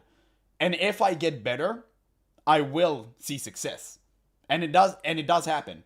It does happen slowly and methodically. It does. This guy needs to have the same self-respect and self-reflection to actually understand that he's in the wrong, and that way he would be able to improve. Because I'm sorry, brother, you being like a 2K Andy on YouTube, and again, I'm not going to call you out like I was a 2K Andy just 6 months ago. It's completely fine. You want to grow. That's the point, right? And let's check its Twitch real second. Let's see how many followers he has. He has 500 followers. That's like a good number. That's like a good number for someone who's starting. I'm going to assume that he's only starting. You need to understand that to grow, you gotta develop a thicker skin, and you got to know when you're wrong. Like, people hate dishonesty more than anything. And if you're unable to self-regulate and self-control yourself, you're in for a bad time. Create content for my profession. Yeah, self-improvement, exactly. Which is a loss on all fronts. And it's disturbing that both the Red Empire and Big PvP can continue to get away with the amount of harassment and bullying that they do when there's tons of evidence of them continuing to do it. We need to really look at this as a community and look inward and say, do we want to accept this or not? And if we don't, we need to speak out, and we need to get some sort of action from Blizzard, some sort of action from Discord, some sort of action from YouTube, because this is unacceptable behavior from fellow adult human beings playing a fucking 20-plus-year-old video game. I mean, I don't even know how else to describe the amount of disappointment I have in Raw Roller, in Jerk, in Mayor West for continuing the harassment that they have against me. And I guarantee you that it's gonna happen to someone else, or has already happened to someone else. Hearing about all these other stories with Red Empire, I was shocked to hear Nightman's story. I was also very sad and disappointed because I was like, oh, it's happening on the other side of the pond too. Both Alliance and Horde are full of these toxic guilds that are causing harm, and they have no disregard or respect for anyone else other than their own joy and causing harm to people. And that— You're comparing tomatoes and potatoes. That's just, I think I'm kind of over it. It just, let's finish the video. It just, he repeats the same point over and over again. He just, whenever you repeat the same point over and over again, it loses all value and means. You can't allow yourself to do that, because what you're trying to do is you're trying to push a certain agenda. You're trying to indoctrinate us, and we can see that clear as day. It's not going to work. You're clearly trying to convince us that the players who ganked you inside of a PvP server are somehow in the wrong for, I don't know, putting your picture to cover their stream chat. Like, listen, even if it's like a low ball move, who really cares? It's nothing that big. You comparing that to doxing. How can you even do that? How can you be a rational thinking human person and say such a thing? It just, I don't understand. Yeah, videos like this just convince me that we need to bring back public shaming. I always said that. It's insane. Listen, like, obviously, never harass anyone. But if I can leave a dislike on a video to just show that he's in the wrong, I more than likely will. But it's insane. I really wish he would wake up and understand that he's in the wrong here. He doesn't seem like a bad guy. He just seems to be just misunderstood. Well, not misunderstood. He seems to be the one misunderstanding. I just really wish he would wake up. That needs to end. Ultimately, what's really unfortunate about this whole scenario, both with Nightman and myself and other streamers who are experiencing this kind of backlash and hatred and bullying and harassment, is that, guys, this is a video game. We're trying to play a video game and have fun, and all these other people are coming in and just ruining that experience. World of Warcraft has been a fantastic game. I've loved it ever since I've started playing it back in 2007. And honestly, it makes me very sad that we've come to the point now where the community is getting so toxic that it's just not fun anymore. And what's the point of playing a game if you're not having fun? So, Blizzard, Play a game that makes you feel fun? Discord, YouTube, could you guys get your shit together, please? Because there's been very little to no good response to this amount of cyberbullying and harassment that many of us have received. False accusation should be dealt with the same amount of force and enforcement and punishment that the crimes themselves do. False accusation would be the end of us.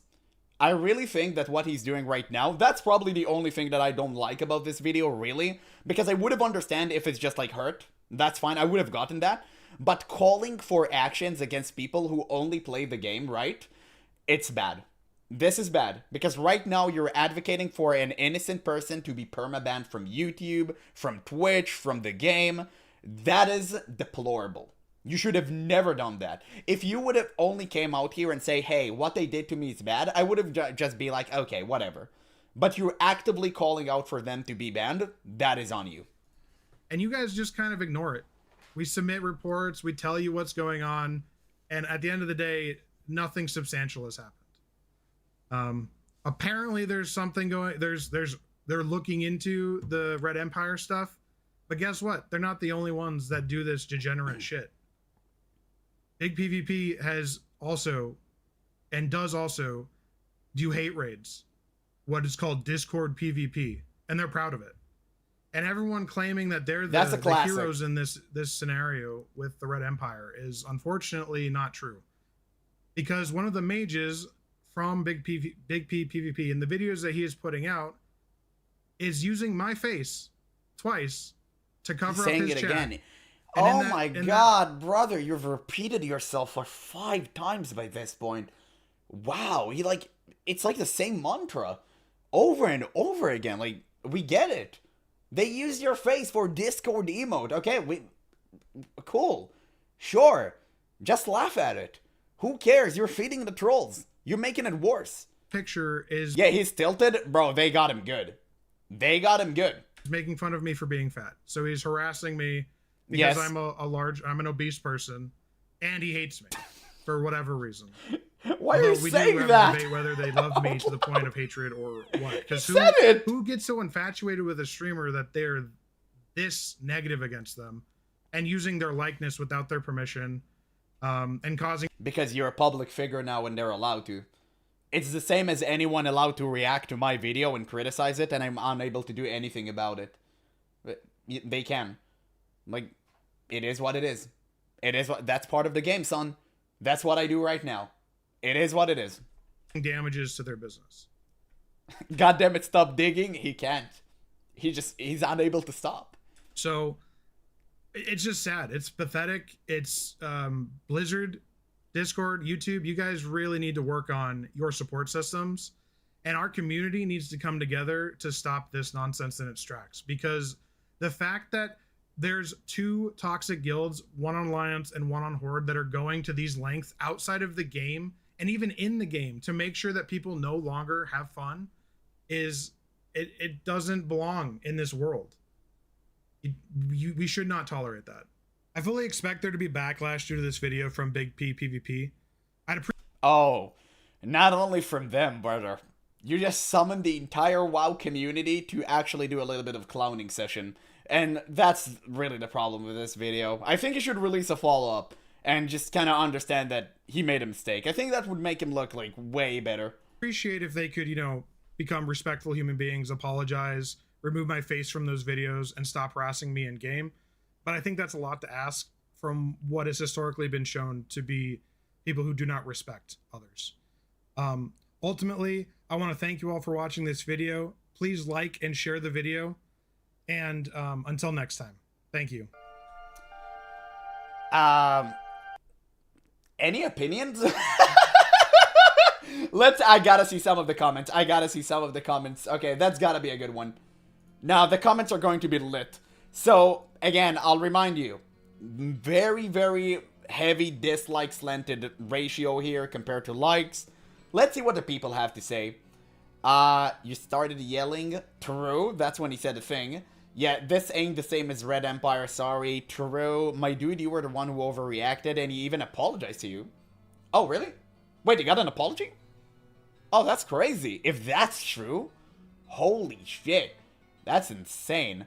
Yeah, please like and share, everyone. He asked nicely. Exactly. And they have liked. They just disliked. Yeah, I hate modern internet. Based. This confirmed a live internet theory. Please help me dig my own grave. Say less, bet. True. Yeah, what the hell? The dude even apologized instantly? What are you still upset about? So, wow. Wait, the guy actually apologized to him and he's still this mad? He's still trying to get sympathy point? Yeah, that just, that makes it more embarrassing.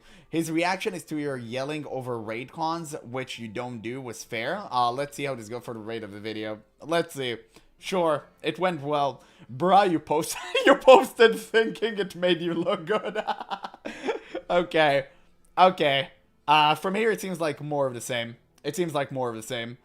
But, yeah, it's just like, it's so weird. It's so weird.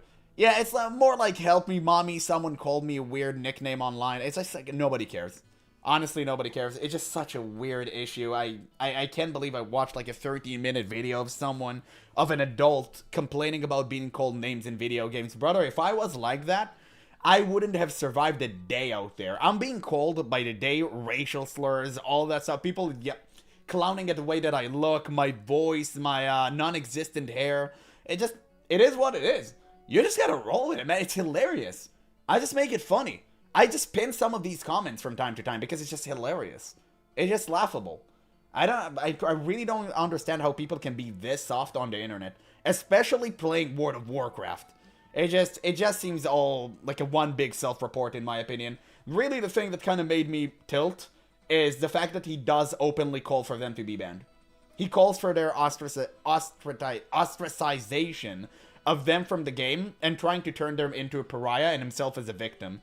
Like, playing a victim is always a bad thing, and nowadays I'm glad that we see it as more and more cringe. I'm glad. Yeah, go back to the clip. The guy immediately said, my bad for the wrong call out. Oh, damn. Okay, then I missed that. I might have missed that. But yeah, that's crazy. Regardless, it was definitely a fun watch, at least. You can't hurt him as a paladin. You forgot to mention it was derogatory. Now I wouldn't know. Like, now I wouldn't know.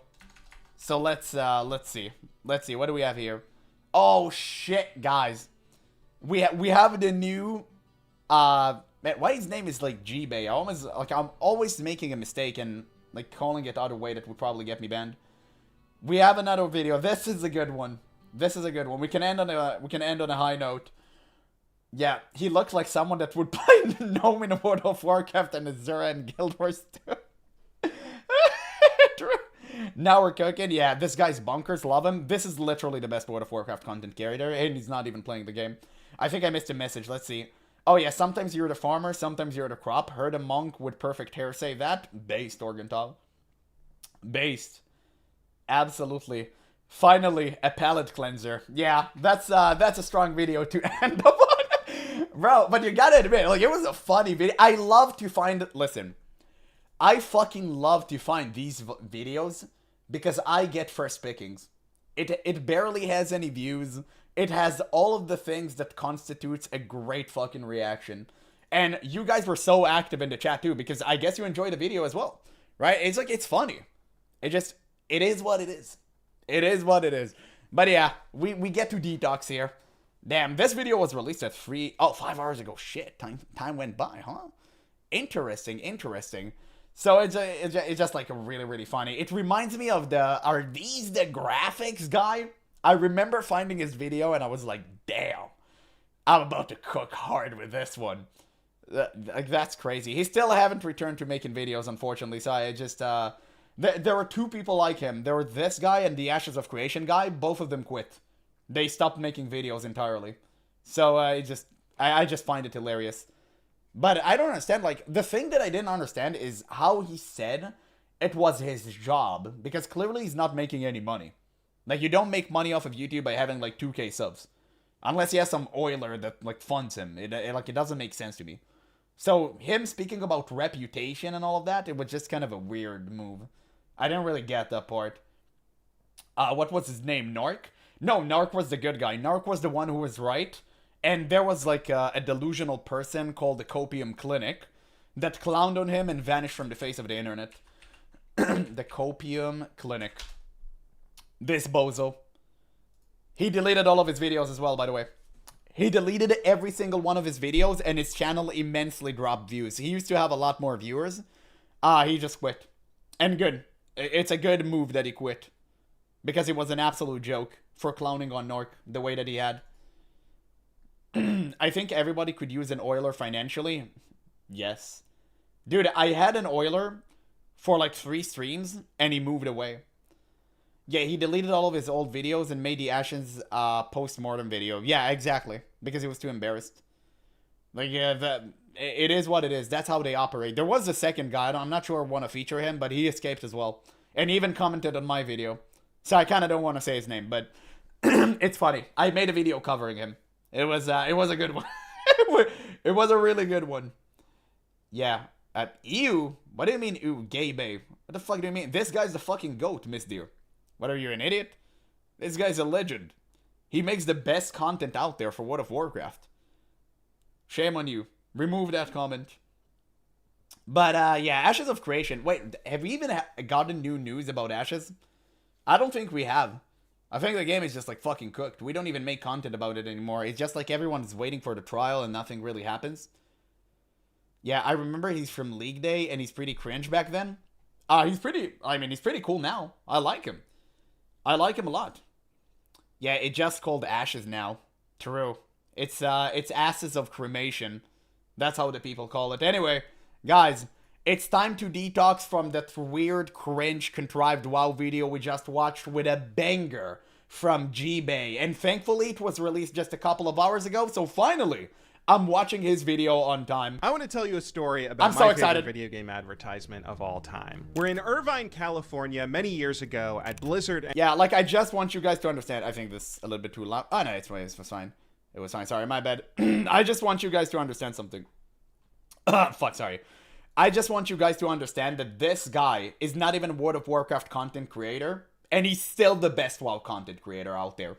Just goes to show how much we're in a dire state. No, but his videos are great. Finally, I get to catch his video a couple of hours after, like, he uploads it. I want to tell you a story God about bless. my favorite video game advertisement of all time. We're in Irvine, California, many years ago at Blizzard Entertainment's headquarters. And today, the technical support team is sharing a voicemail that one customer left over the weekend. Although its exact wording has been lost to time, every employee from back then remembers. They had hair?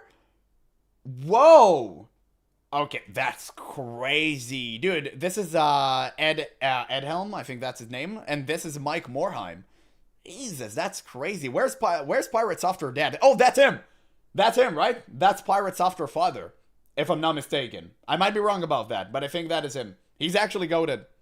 He made all the cinematics. A caller was in the middle of leaving a message about some game he was playing when halfway through the voicemail, his wife started unfortunately, yelling at him the in son background. didn't contribute as you much. You can hear her shout from the other side of the room. You can see it. Stupid game. Yeah. The guy responded, "1 minute, honey. I just have to get this taken care of." At which point, she came back at him with, "That game is the reason we're not having sex anymore."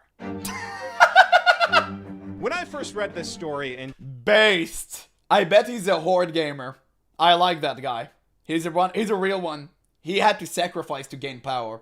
I always appreciate that. Jason I bet he's orc main too, as he should be. Schreier's book, Play Nice. I couldn't believe I had never heard it before. What a great anecdote that so perfectly encapsulates how good some games can get. It certainly feels fitting that Blizzard were the ones who received this message. If you were trying to compile a list of all the games that are literally better than sex, it would be hard to not populate it entirely with titles from their We're about to golden play age. that. But with that context, It's Warcraft it might Day. be surprising to hear the game that sparked that voicemail argument wasn't World of Warcraft. It wasn't Diablo or StarCraft or Three even Warcraft Vikings? 3. That quote was about Warcraft 2, the base game, not even the expansion. What? Now, when I first got Dude, about Warcraft, Look how beautiful that is. Look how beautiful that is. You had magazines, PC Gamer. Man, video games used to be something. It used to be like sensational cultural thing. It was so crazy. Now it's so ubiquitous and it lost so much flavor because every company's doing it. Everyone is just hopping on the market. But back in the day, it used to mean something. It's like looking at the cover art for a CD that you enjoyed for a video game, right? And you had all of these selling points and the highlights of the game. It was the best.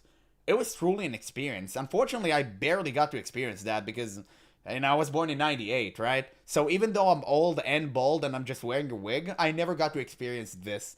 And it would forever will kind of be like a thing on my heart. It will just weigh heavily on me. 2, the base game, not even the expansion. Now, when I first got into the Warcraft franchise by playing through Warcraft 3 and now my classic WoW series, I kind of assumed that these were the games that made everybody fall in love with Azeroth. Obviously, they weren't the first, and maybe the titles that came before were great for their era, but I mean, just look at them. The first Warcrafts were in 2D, not even in isometric perspective. Most of their stories were told through scrolling text before each mission. They certainly don't look very impressive from a modern lens. For all the epic moments this series would come to be known for, I thought that there was no way these games had that same kind of compelling story and characters and gameplay. But after hearing that anecdote about the voicemail, I had to find out for myself. So I went back and played through every campaign from Warcraft Whoa. Orcs and Humans and Warcraft 2 Tides of Darkness to see if they really are that good. And not to spoil anything, but say a prayer for my wife. Ooh, isn't that funny how everyone in video game, like the video game industry is going back? Like we're going back to the ape. And I'm glad, man. Like reject humanity. Like that is the way to go. I'm starting to play Warcraft 3. Well, I've already started. Today is Warcraft 3 day. We did the calling of Stratholme on the last stream, so now it's the next mission. And I'm playing it for the first time. I'm having a blast. And it seems like everyone is on that arc, too. It's just like old games slapped. They were good. And it's so crazy that you play them today after seeing like the market with all of the heavily graphic stuff and all of that detail, shenaniganry. Nobody really cares. Everyone just wants a good game at the baseline. Warcraft Orcs and Humans was a significant title in that this game begins with Blizzard's first ever cinematic. A narrator introduces us to the setting and conflict. In the human kingdoms of Azeroth, a prosperous civilization lived until suddenly I can one almost day, see that it's a Orcish castle. hordes appeared. Nobody knew where the orcs came from and certainly weren't prepared for their ferociousness, but regardless, these two sides are now locked in a seemingly eternal conflict. It looks It's up so to good. you, the player, to lead either faction through its respective campaign and win what will come to be known later as the First War. We're going to play through both campaigns start to finish because there is a lot to talk about here, but starting off with the human side of things, our first mission sees us take up the role of Regent to King Lane Rin of Stormwind and serves as a basic tutorial for how an RTS works. We're tasked with building a barracks alongside 6 total farms to earn victory, which does well in not just teaching the basics of RTS mechanics, but also exposes us to some of the quirks we're going to find in this game. Like in Warcraft 1, all the buildings have to be built on roads that you can expand out from your town center at the cost of gold, which kind of turns this title into a mini city manager just as much as it's an RTS, especially since poor city layout can lead to some traffic jams of workers if you don't do a proper bit of city planning. Fog of War is also a little unusual here. Warcraft sees players starting off each level with limited vision and a completely obscured map, as RTS games typically do, but in this game, once a unit explores a portion of the map, you gain vision of that area forever. This first mission also teaches us scouting is ultra important in relation to resource gathering, since at the start of the mission, you not only can't see where to harvest lumber or gold from your starting position, but you're also not given enough gold in your closest mine to complete the level, meaning you're going to have to explore and find the second gold mine on the map if you're going to progress. All in all, this whole mission does a really great job of giving a crash course to the real-time strategy genre, and it was important that Blizzard tutorialized well here, since Orcs and Humans was one of the first RTS titles to ever be released. As a bit of history, the game that most credit with inventing the RTS genre was Dune 2, made by Westwood Studios, released in 1992. Many like to call this the first real RTS game and say that Warcraft Orcs and Humans was the second real one. As the story goes, Blizzard employees got so addicted to Dune back in the day, while also growing frustrated with certain features it lacked, that they went... Blizzard copies a game and makes it better. A tale as old as time itself. Nowadays, Blizzard just copies a game and makes it worse. They can't even copy Guild Wars 2 in the right way. To make a version of their own. Namely, Dune didn't have any kind of multiplayer, and Blizzard thought it might be fun to play a game like this against other players, hence their insistence that this title would allow for PvP game modes over LAN or modem networks. This being Blizzard, though, multiplayer was not the only thing they brought to the RTS world. There were tons of other things that Orcs and Humans did first, before any other contemporary, my personal favorite being how it treated story. Keep in mind, back in the 80s and early 90s, this was still the era of gaming governed by John Carmack's quote, that story in a game is like story in a porn movie. You expect it, but it's not that important. He looks like the type of person to say such a thing. As such, most games from back then were happy to leave story absent or just license a popular franchise that could imply a narrative. That's what Dune 2 did after all. While that game had its own campaigns with various playable factions, it wasn't too innovative narratively speaking, mostly content to draw on a fantasy world that many audiences already knew. Blizzard were originally planning on doing the same thing, as co-founder Alan Adham was hoping to license the Warhammer franchise for their RTS to help sell units. It was only after some employee pushback that the company realized it might be more fun to have complete creative control over where they took their game. Eventually, after committing to building their own original fantasy world, narrative direction was mostly given to the producer and voice actor Bill Roper, who penned a lot of the lore and backstory. There's actually a really great anecdote about how he was brought onto the team in Play Nice. Originally, Roper was just hired to do freelance work, recording voiceover for a demo that would later turn into the game's introductory cutscene.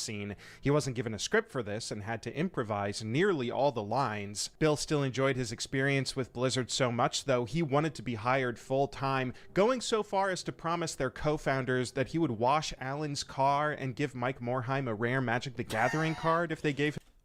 Based. Actually based. My God, you knew he was a real one. You knew that he was a real one. He knew how to convince people. Man, it's so crazy that Magic the Gathering existed back in the day, too. It's like such an old game, and it's such a great one. Unfortunately, nowadays, it has been completely decimated by Hasbro and all of the weird cash grab expansions.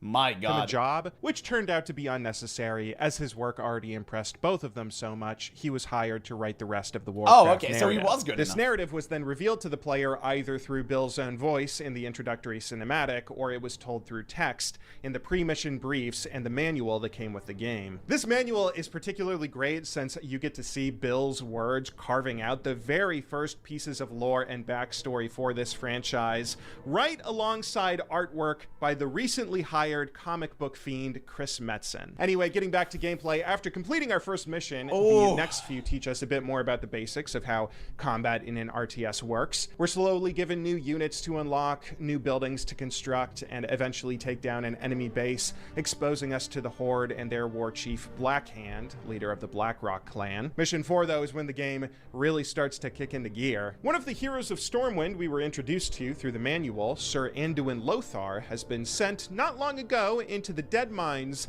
to search for an item called the Tome of Divinity, but having not returned for some time, the monks of Northshire Abbey sensed he's in trouble. As such, King Lane orders me to go into the dungeon myself to rescue him. And let me say, when I came across this mission, it frankly blew my mind. As someone that first got hooked on the universe of Azeroth from Warcraft 3's storyline, then going and playing through classic WoW, one of the things that shocked me about World of Warcraft was how little connective tissue that game had to the title that came before it. At least if you chose to play a human going through their starting zones, you Yeah, I think that vanilla World of Warcraft did kind of just made the world, and it didn't really delve into the story. It was just kind of a setting things, but definitely since TBC, and like, you know, as they tried down the line with the other expansions, they focused heavily more on the story. So, yeah, I do agree. Yeah, why is it we cannot progress into a new graphic game today? Imagine still be using this engine graphics. True. Absolutely. didn't really get any regions or characters or references to Warcraft 3, not for many levels. Personally, it wasn't until I discovered the story of the Defias Brotherhood and then plunged into the Dead Mines that I was really sold on playing all the way through WoW. So I was frankly stunned that the Dead Mines are also the moment where you get sold on the very first Warcraft. Here, we're given a proper dungeon crawl and no build mission where our limited forces of soldiers have to make our way through the underground caverns until we find Lothar and bring him back safely. This was actually, to my knowledge, the very first no-build mission ever created in an RTS campaign. It's a really fun kind of challenge the genre would later become known for, and this level introduces you to the idea really well, giving players clerics who have an active ability they can use to heal their forces anytime they start taking damage. Oh yeah, this is also the first time a unit has had an active ability in an RTS. God, we are 4 levels in and we're already seeing how this game was so far ahead of its time. My favorite part was still the storytelling though. As we plunge deeper into the dungeon, it's not long before we come across some pixelated body horror of fallen soldiers showing the fate that Lothar's companions suffered. Even when Blizzard were dealing with such low-scale images, they still found creative ways to build a sense of atmosphere for their world. It might be worth mentioning now that I am playing the remastered version of this game, by the way, a remaster Blizzard released a few years ago that is actually surprisingly good. The one downside of the remaster is there are some updated graphics that don't look nearly as cool as the original pixel art, but you can turn those off by hitting F5, thankfully. After making my way through the mines, I managed to find Sir Lothar and escort him back to safety. Mission complete. In our next few missions, we get some more name drops, visiting locations we recognize, from Stormwind and Northshire Abbey to Elwyn Forest. Even beyond the fact I get to geek out about these places I already know, I had a lot of fun in these missions seeing some of the similarly innovative level design. While some of these were just basic levels typical of an RTS game where I need to build a base and go destroy an enemy, in others, I need to go and defend a village that's already under attack first, saving buildings that I would otherwise have to rebuild. Or I might already be given an army that needs to go and free some imprisoned workers before I'm allowed to build anything myself. To my knowledge, Dune 2 and other games you could call RTS titles from before, they never really had this kind of setup. They were always the same formula of just building a base and then eventually raising an army to go destroy the enemy. The fact Blizzard had such forward-thinking level design by comparison really makes this game hold up to an astonishing degree for something that is 30 plus years old. I do know a lot of what makes this game so accessible for me is the fact that I'm playing the remastered version though. Like on the original MS-DOS or Mac OS version, the controls were just barbaric. You couldn't right-click a group of units and make them do anything like harvest, move, or attack. You always had to hit a keybind for every single command. H for harvest, M for move, A for attack. If you wanted to highlight multiple units, you also could— Man, people were gaming back in the day. That's crazy. They get used to it. You know what's funny? Because games you played back then, nobody really cared. You just got used to stuff. I think now key bindings and all that has been homogenized, which generally speaking is a good thing because it makes a game easier to pick up. But this had flavor. Like, this had flavor. If someone played the game good, you knew you had to sacrifice something for it. Couldn't just drag your mouse. You had to always hit control before clicking and dragging to create a selection box. And of course, there were no conveniences that we've come to expect in RTS games, like being able to control group certain units. To Blizzard's credit, this game did have very modern controls for its time. This was actually the first RTS ever to have multiple unit selection with groups up to 4 soldiers you could command at once. Although that doesn't make up for the fact that even if you wanted to do something like move your camera screen on the original, you you couldn't just drag your mouse to the edge of the window, you also had to hold control while doing even that. That's one of the things that this remastered version does so well. It introduces just enough niceties like right clicks and control groups and other modernized camera controls to make the game much more playable, but it doesn't give you everything you're used to in an RTS. There is no queuing units in buildings, no rally points or shift commands. The lack of these features feels appropriate for an older game since they are just conveniences, and the fact that they aren't included creates just enough friction that it makes the game a bit of a challenge to beat. I am slightly ashamed to say I needed to restart a few missions when playing through the game on my own, but that also makes this a fun game. A game's not at its best unless it's really pushing you to think hard about how to beat it. Anyway, though, Just edit those parts out and say you did it first try. Easy. I never did it, because every time I did something, it was always first try, for real. real highlight of And if anyone tells you otherwise, they lie.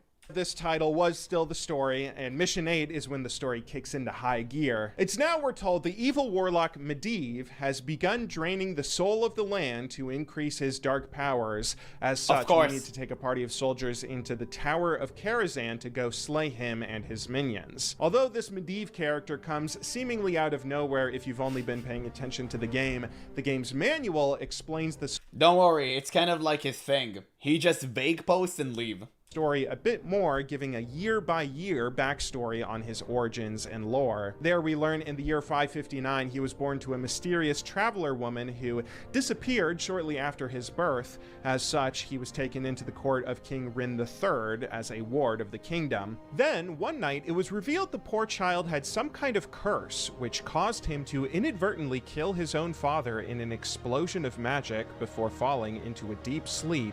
He only woke many years later as an adult and powerful mage, disappearing suspiciously close to when the horde of orcs showed up to attack Azeroth. That was when Medivh's mother returned, letting the kingdom know some dark force had corrupted her son, and that he was now a beacon of mystic power. As such, it falls on us to enter the tower where he resides and slay him ourselves. And honestly, this was so cool to go back and experience after.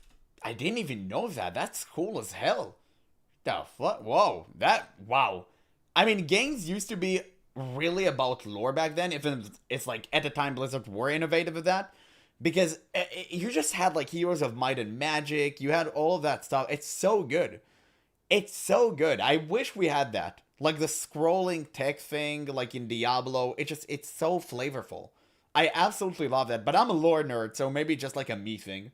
Playing Warcraft 3. As a reminder, in that game we learned that the prophet going around trying to save humanity and the orcs is Medivh, who mentions that he was trying to atone for some sort of sins as he previously doomed humanity. You don't really get to learn much more about it in that game. You have to go back and play the original to see exactly what happened, which is so cool. Anyway, I go into Karazhan and slay Medivh, which proves to be a challenge with some of the incredibly dangerous minions he summons, but I get the job done, allowing Stormwind to turn its attention back to the Horde. In the next series of missions, I'm told to take my army on the offense as I begin marching attacks against Blackhand and his Blackrock orcs scattered around the Borderlands and Black Morass. Things are going well enough until suddenly King Lane is assassinated. Some half-orc named Garona breached Stormwind Keep and managed to slay the monarch. His last orders were apparently to make me the Grand Marshal of the army. Now we have to strike back, firstly by taking out a Temple of the Damned in another super fun dungeon crawl. Each one of these missions, of course, has not only progressed the story, but has continued unlocking new units for my race, now giving me access to my entire forces, including the ultra-powerful water elementals. These, once researched, are creatures that can be summoned by my mages that only last for a timed limit, but they are incredibly powerful and are super fun to spam in the last few missions. It's always fun at the end of an RTS campaign when you get to go mass units like this. The campaign finale comes shortly after, when we march an assault on Blackrock Spire to slay Blackhand and finally push the Horde back. In terms of levels, this one feels like a doozy, as I have my water elementals I can spam, and I'm even given a mage from the start, so I can summon one right away. But the orcs also have their own necrolytes that can summon their version of this unit, the demons, who hit even harder. Not only that, but I also have to destroy 2 Horde bases before I can even march on Blackrock Spire, a pretty tall task considering that I need to fight all these enemies while also holding off the harassment coming from the Horde foes that keep on attacking my peasants, trying to damage my economy. It takes some macro, but it's not too difficult, as after a while, I managed to succeed, destroying the Horde's chain of command, at which point I'm rewarded with the game's ending. The only reward you were given for beating the campaign is the ending, which honestly feels really cool. I forgot that old games used to just have these simple endings that might only give you a victory screen with maybe some special art or animation alongside text. You won. Go home. It's over. It used to be that simple. It's so good. Now everyone expecting all sort of an everlasting post-endgame stuff. And maybe we're just corrupt. Maybe we're the bad guys. Maybe we just have too high of an expectation and we can't just accept when a game is over. Maybe we're the problem. Telling you what happened next, but that still felt so satisfying. The human campaign's ending isn't necessarily anything special, although it does hint that there is still the unresolved issue of trying to figure out how the orcs made their way into Azeroth in the first place, which we will get to in just a moment. Because of course, the story is not done. In fact, there is something I have been hiding from you all so far. While Warcraft 3 and many later RTS titles would have multiple campaigns that all told separate... Also, now looking back at this, I understand how much the leap in technology was between like Warcraft 1, 2, and 3. Like Warcraft 3, I bet blew some people's minds back in the day. Like, it's crazy. Like, the leap in technology, even today, it impresses me. The game looks really, really good. It just, you can see all the detailed stuff, like you can see the boats, right? You can see the ship here, like the orcs. It's crazy good. It is crazy good. Arcs in the single continuous narrative of the game. Back in Orcs and Humans, that was not the case. In this game, these campaigns just told two separate sides of the same story, with one of them being considered canon that actually happened. Now, the Human campaign does have a lot of bits and pieces of the lore that are considered true. Sir Anduin Lothar really was one of Azeroth's champions who did go into the Dead Mines in search of the Tome of Divinity and needed rescuing. King Lane Rin really was the ruler of Stormwind during this era and really was assassinated by the half-orc Garona. And of course, Medivh's story was all true. He really was born to a mysterious traveler woman who was cursed in some way we don't know yet, before then becoming a powerful mage who was slain in the Tower of Karazhan, although canonically he was killed by Anduin Lothar and his apprentice Khadgar instead of me. But all that being said, this game is playing through the events of what happened during the First War in Azeroth, and the victors of that war were not the humans.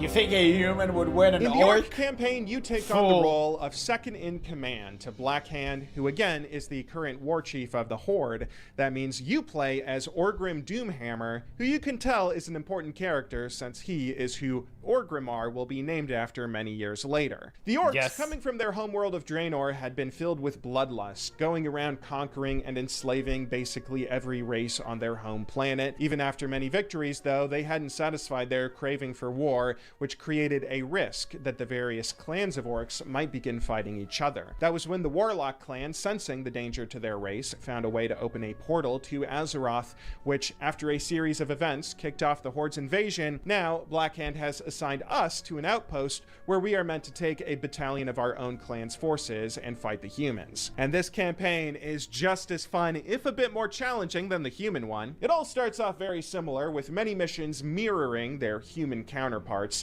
The first level, of course, is a tutorial where once again we're taught how to scout for gold mines and construct basic buildings. The next few see us attacking humans in the Swamp of Sorrows, and eventually we're told to sack the town of Grand Hamlet, a settlement that we're going to cause such devastation to, humans will eventually have to rename it to the Darker Shire it becomes. One of the famous fun facts about this game is that Blizzard wanted to ensure gameplay was balanced competitively in multiplayer matches, so they made every unit between the orcs and humans nearly identical. The footmen for the Alliance had the same armor, damage, attack speed, and sight as their counterparts, the grunts for the orcs, for example. This mirroring was true for most units, each having a counterpoint that the opposite race could build, but there were still a few unique differences that would naturally lead some players to prefer playing one race over the other. A few of those differences were minor stat tweaks, like the human archers had 1 point greater range than the orc spearmen, but the orc spearmen had 1 point greater damage. My favorite difference, though, is that each race had unique keybinds. Again, going back to a comparison with Dune 2, up until Warcraft, most RTS games were mostly played with only the mouse.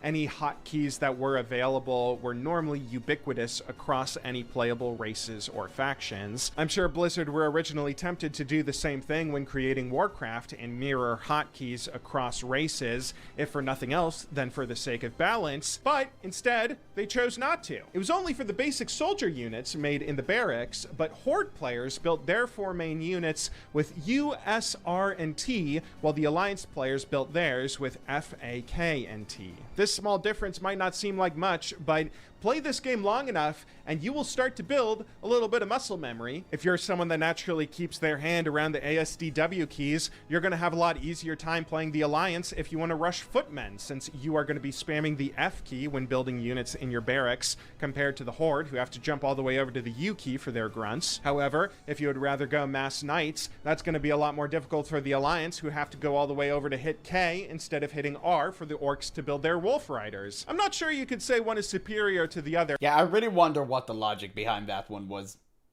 To this day, I still don't get it. Or they probably even... Like, I guess maybe it's the name thing. Like, oh, spearmen for S. Okay. Or footmen for F. But why? Like, why?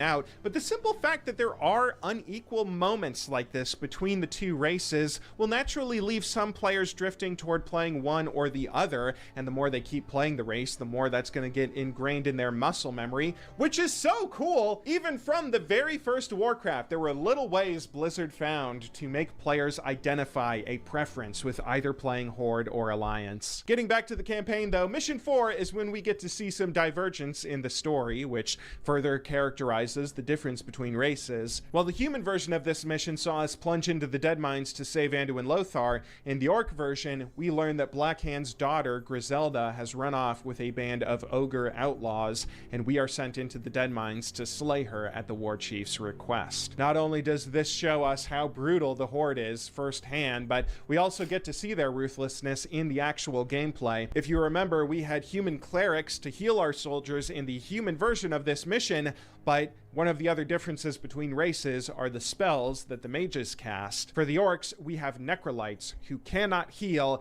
instead having the ability to raise the dead from Of course. Of course. Beautiful. The Horde needs no loser healer, boys. We just need goddamn necromancers. Perfect. You died? Well, now you get to die again.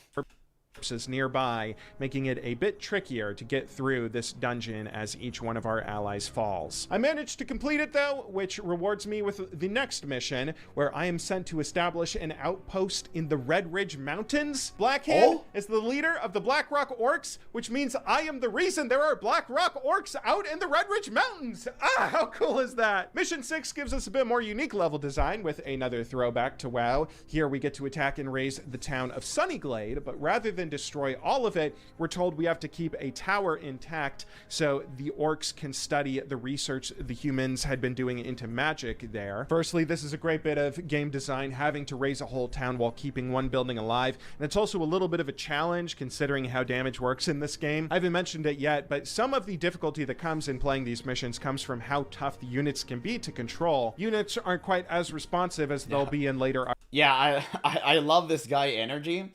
Yeah, because he's playing the good parts of World of Warcraft. Make him play Midnight, see what happens.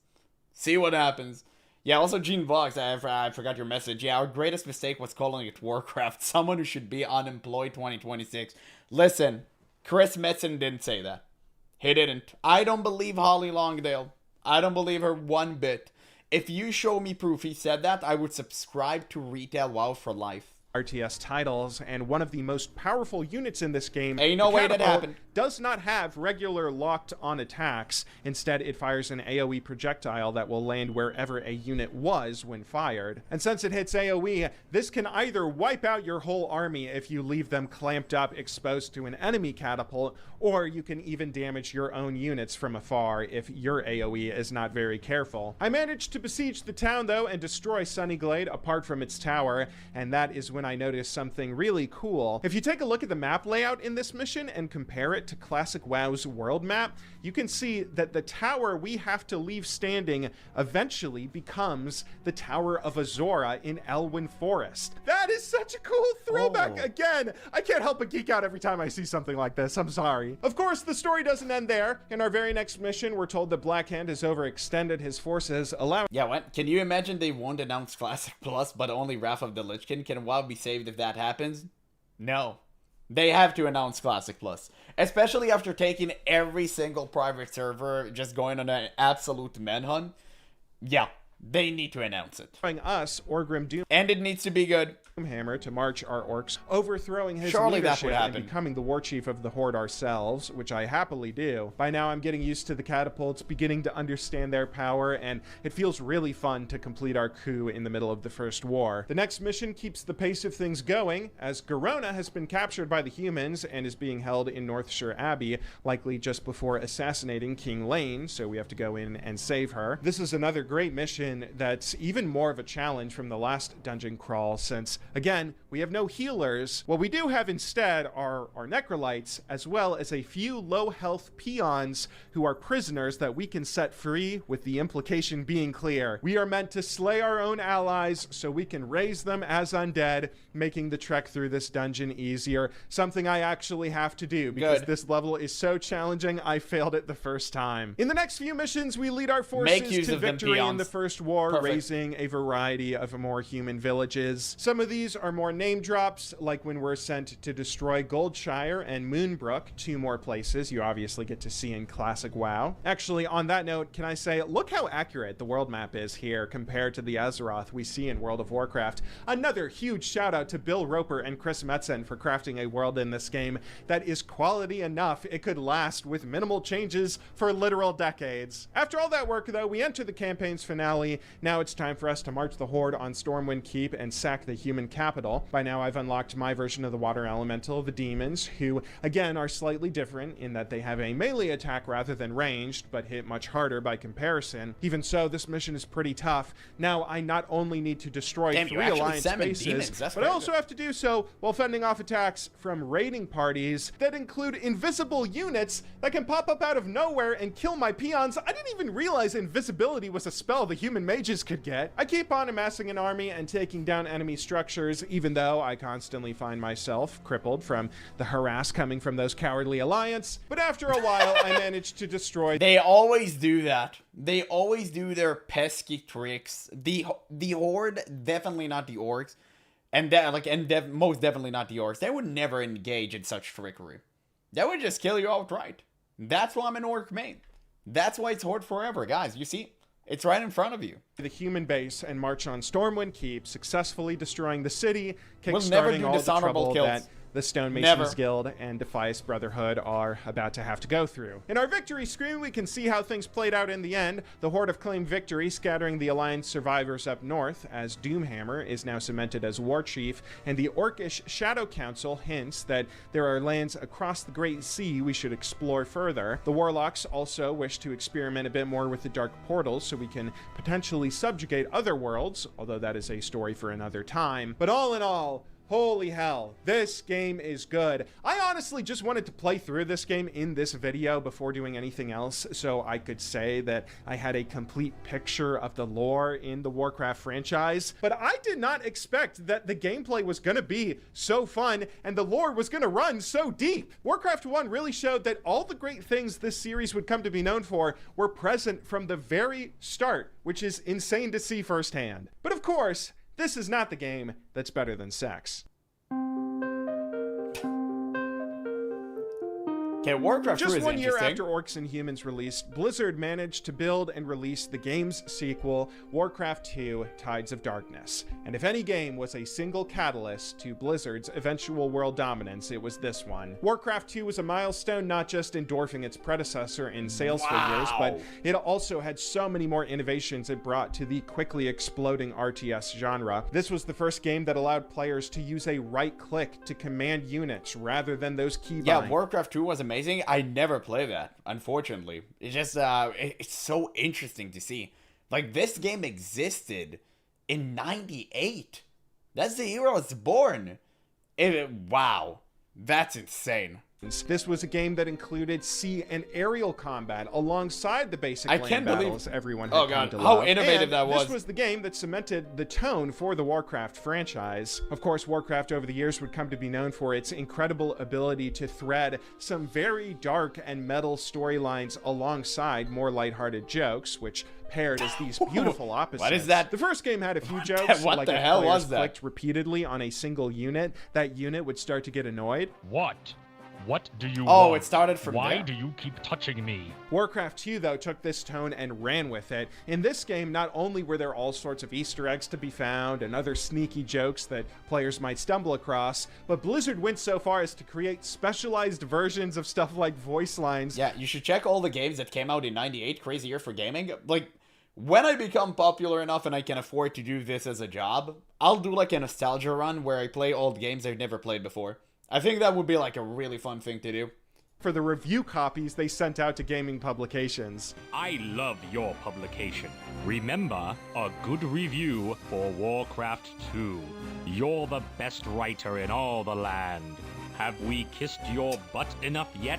Most importantly for our purposes, this was the game where Bill Roper handed off story direction to his manual designer, Chris Metzen, who expanded the Warcraft universe beyond anything anyone could have expected. Serial Warcraft box-sized 2 opens video with games? another That sounds cinematic good. letting us know that this game takes place 6 years after the First War. The Horde, having won after sacking Stormwind Keep, forced humanity to flee across the sea north, where they set up a new human capital of Lordaeron. There, So, Warcraft 2 is with Jaina's father, right? With a cool tyrant?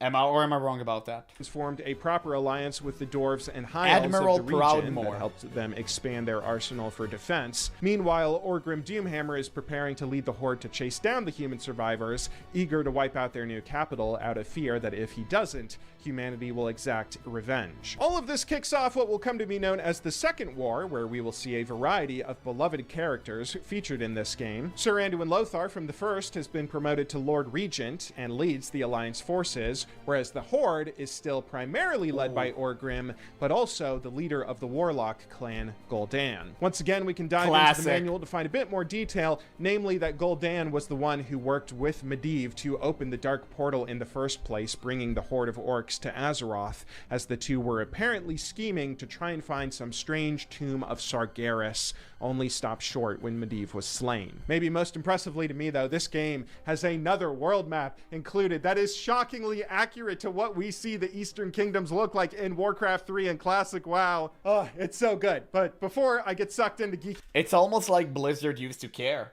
Nowadays, they'll create a piece of lore and they immediately retcon it like one expansion after. It's just like they did with Shadowlands. Like, they don't really care anymore. Back in the day, they used to build worlds that would last. And that's why video games used to be so good, man. Like, people actually cared. Out over the manual again, let's go ahead and dive into our first campaign, this time starting with the Orcs. If you've played this game before, you probably know why I want to save the human campaign for the end. The Orc campaign kicks off with another tutorial, teaching me once again about how to build a base. Here I'm meant to build a series of farms and a barracks at Zoldair, so I can prepare to launch an attack on Lordaeron in the near future. Already you can see that this game has some impressive innovations, especially when compared to Warcraft 1. For instance, this was the first RTS to introduce a non-permanent fog of war, where I can still scout the map to reveal obscured terrain, but now, if I want permanent vision, I need to build structures or leave units close by, an idea that obviously became revolutionary for the genre. After learning basics, Mission 2 teaches me about the new races introduced. This one features a rescue mission where I need to go and save the troll Zul'jin, leader of the Amani tribe, who has been captured by some humans nearby. This is our first experience with a unique unique dungeon Vol'jin's crawl fodder. mission in the game's sequel, which is fun to see one of these so early, especially since we have another non-traditional goal of leading a trapped unit back to this circle of power. Upon unlocking my spearman, we are then introduced to our first bit of naval combat, where we learn how to construct a shipyard and build an armada, something we can only do after collecting oil from various deposits across the sea. That's a little bit of a modern resource for this fantasy setting, but hey, it's fine. After learning all of that, we then get into our first proper missions, raising the town of Hillsbrad and completing Act 1, which rewards us with a pretty horrifying cutscene. Whoa! Man, this game used to be brutal. This game... What is he doing?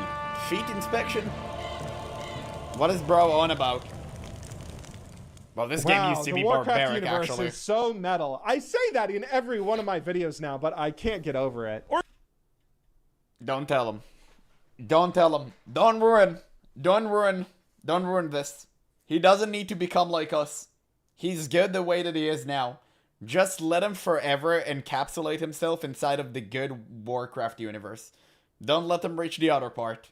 He would never mentally recover from this. Grim is pleased at the destruction I've wrought on human civilization and now tasks me to head to the Dwarven lands of Casmodan. Here, I should help secure the region of Dunmoder for the Horde, pressing forward further toward Lordaeron. In general, Act 2 continues as an RTS does, introducing new units I unlock, teaching me about more features of this game, like the ability to build new town halls for expansion. But Act 2 is mainly significant because this is when you learn that Tides of Darkness is a pretty hard game. Okay, keep in mind, this was released back in the era when games had no difficulty settings, and however difficult the game was going to be was how difficult it was going to be. Games in... Good.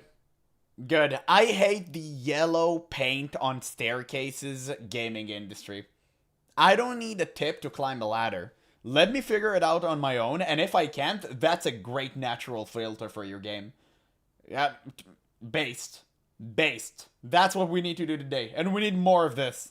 If you can't handle the pressure, don't play it. General skewed on the harder side, as developers back then wanted to make sure that customers felt like they got their money's worth with a real challenge that required some thought and skill and investment if they wanted to see the end. But even by those standards, Warcraft 2 is a shockingly challenging game at parts. We aren't at its most difficult by a long shot. Currently, the most frustrating part of gameplay comes from having to hunt down every single last human building and unit across the map to claim victory. But with all the mechanics that we now have to juggle between land and sea and eventually air, all while also still not having the conveniences of things like rally points or building groups or unit queuing, it's gonna make the game pretty challenging by the end. Anyway, after destroying a city named Stormguard, the capital of the human nation in the Arathi Highlands, we are then treated to another great cinematic, including the turtle submarines that the Horde now has access to. Wait, absolutely adorable. Fittingly, our next mission is then naval-based. I didn't even know the orcs move like that. That's kind of crazy. They had a turtle submarines? Based. Requiring us to raise an army to go and destroy a late-game building, a human castle that stands on the middle of a well-defended island. We're told that we have to go and do this so we can capture a runestone that will allow Gul'dan to teach our ogres how to cast various magics. And I'm going to be honest, this is the first mission I really struggled with. Okay, having to both raise an army strong enough that you don't just get wiped by the insane defenses this island has, while also making sure you build up a large enough separate army to defend your base from the multiple human settlements that are gonna all come at you at the same time. Not to mention, you're on a resource limit because it's not that hard to run out of gold in the only few gold mines you have nearby. Yeah, I'll be honest, I cheesed it. If you're struggling with this mission, you can send a destroyer that can attack the castle you need to take down from the sea in a position where none of the human units are going to have vision or range to attack it back. It still took me ages to build up a large enough force to take the island after that, because I didn't realize that I just needed to have one unit go touch the runestone after the castle was down. But hey, you don't get to call me bad unless you've beat this mission legit yourself. Now with the runestone in our possession, Gul'dan is able to unlock various spells for our ogres, and we use our newly powered units to press forward into Tyr's hand, establishing a base that can cut off supply lines to Quel'Tha loss. Once that's done, we're in a position to go and lay siege to the Alliance's primary oil-producing city, the city of Stratholme. God, Stratholme just can't catch a break. Finally, No. though, once we raise that stronghold to the ground, we march onward to Quel'Thalas. Apparently, our success has inspired Gul'dan to create the Death Knights, which we use to march on the Elven capital, destroying that bastion too. All is going well for the Horde, but that is the moment that the plot is about to get a major twist. Huh. Death Knights already. That's Gorefiend, right? What is that? Bro, is that Diablo?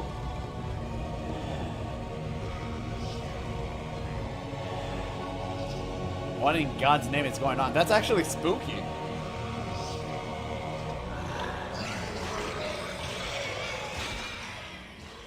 In the following act, we learn that Gul'dan has betrayed the Okay. Horde. Nobody understands why, but the Warlock has run off with his forces, raising volcanic islands from They the don't know it ocean's yet. floor in search of the Tomb of Sargeras. All of this should sound pretty familiar if you've played through the Frozen Yes. Throne, and it is very cool seeing this cinematic depicting something where I know exactly what's happening, even though I'm sure it was a mystery to kids back in 1995. Our task is to go and destroy what remains.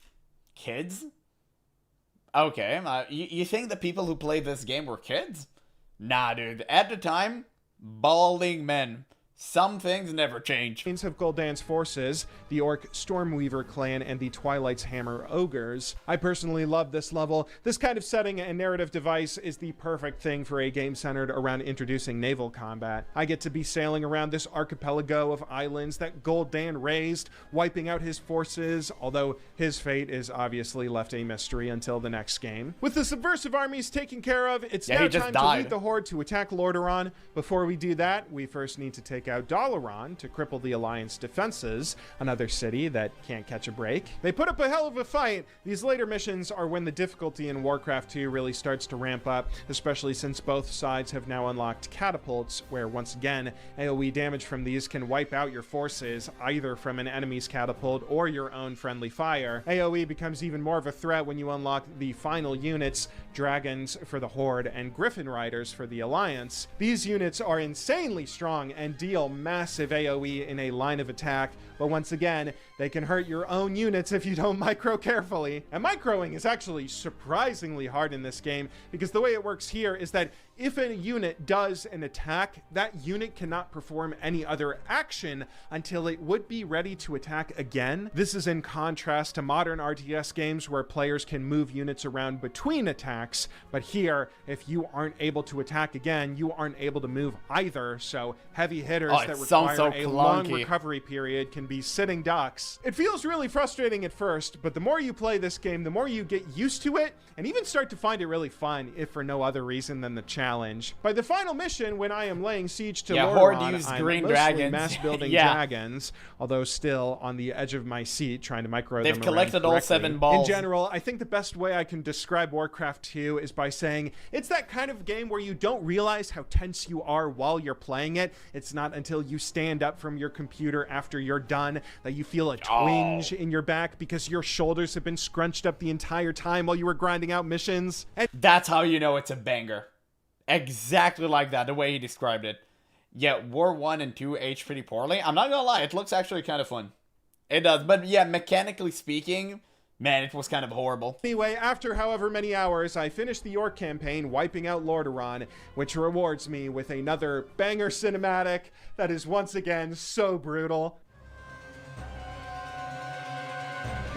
Let's see. Green Boy is coming in.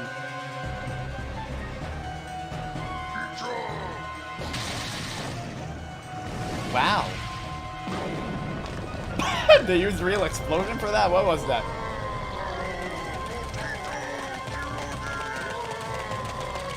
And by the way, these cinematics is exactly what we're missing from today World of Warcraft. It used to have grit. Like, look at the dark fantasy settings. Dark at night, barely any torches except for like, or any source of light except for like the fire of ransacking, like literal castle or whatever they're doing here. It's insane. It's insane. It used to be so heavily dark themed. It was so good. It was just so good. I hate the crap the Rainbow Mafia has given us today with all like friendships and all this vibes. Just screw that, man. Like, let's go back to this. Is that a person? Why bro fused with his chair? What is that? What? Who made this? What is that? Okay, that's the, and why they're T-posing? Like, they're like, oh, what do we do, bro? And the other guy's like, shit, I don't know. I guess we'll die to the green stuff outside. Damn, that's kind of crazy. Maybe he looking, oh, but wait. Maybe he's clever. Maybe he's trying to disappear. He's like, if I don't move, they can't see me.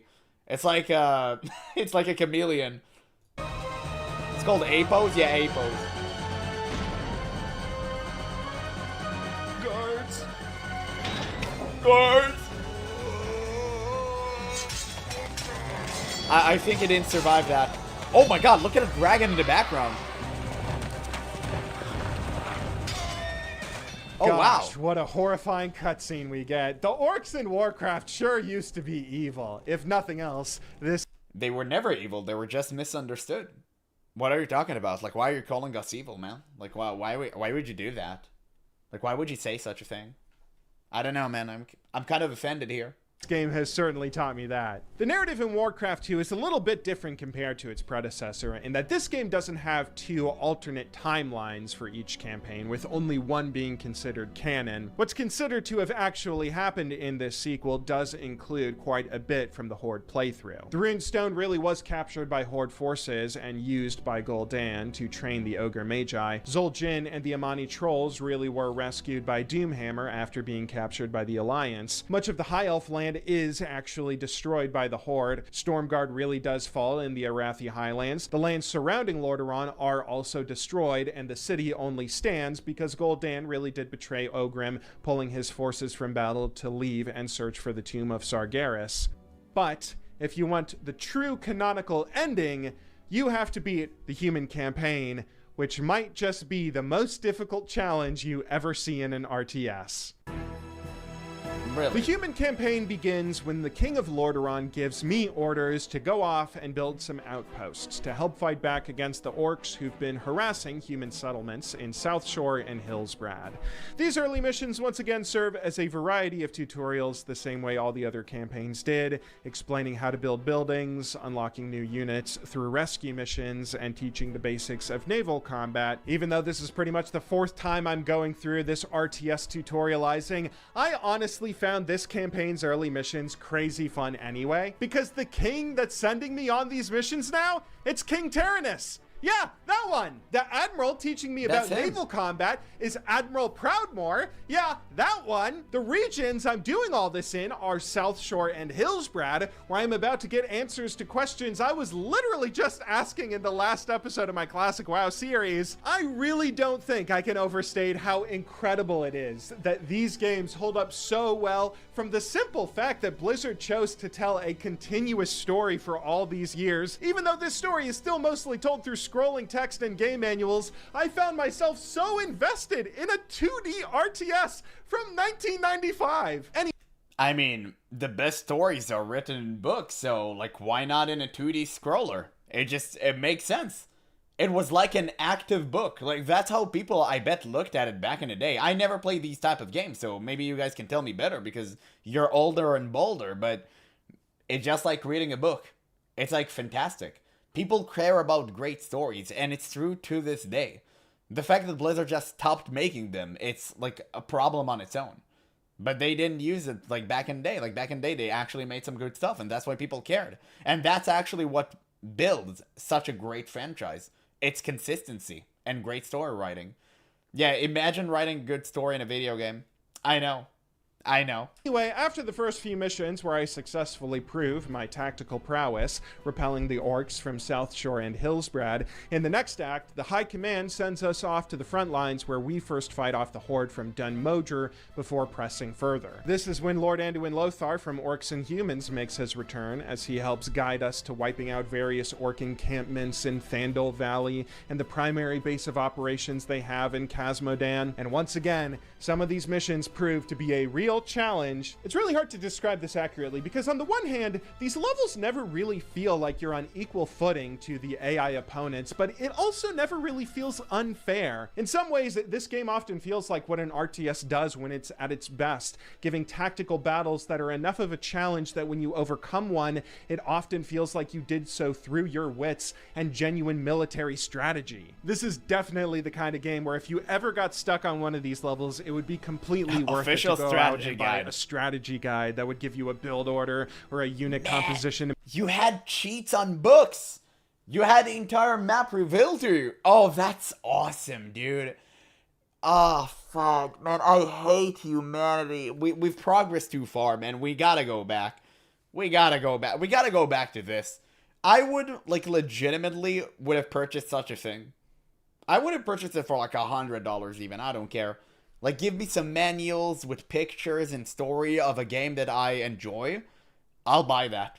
I'll buy that in a heartbeat. Make things a bit easier. Anyway, I managed to push back the Horde's forces after a few restarts, at which point Lord looks Lothar like a asks conehead. me to aid him in the Northlands near Quel'Thalas. What the fuck?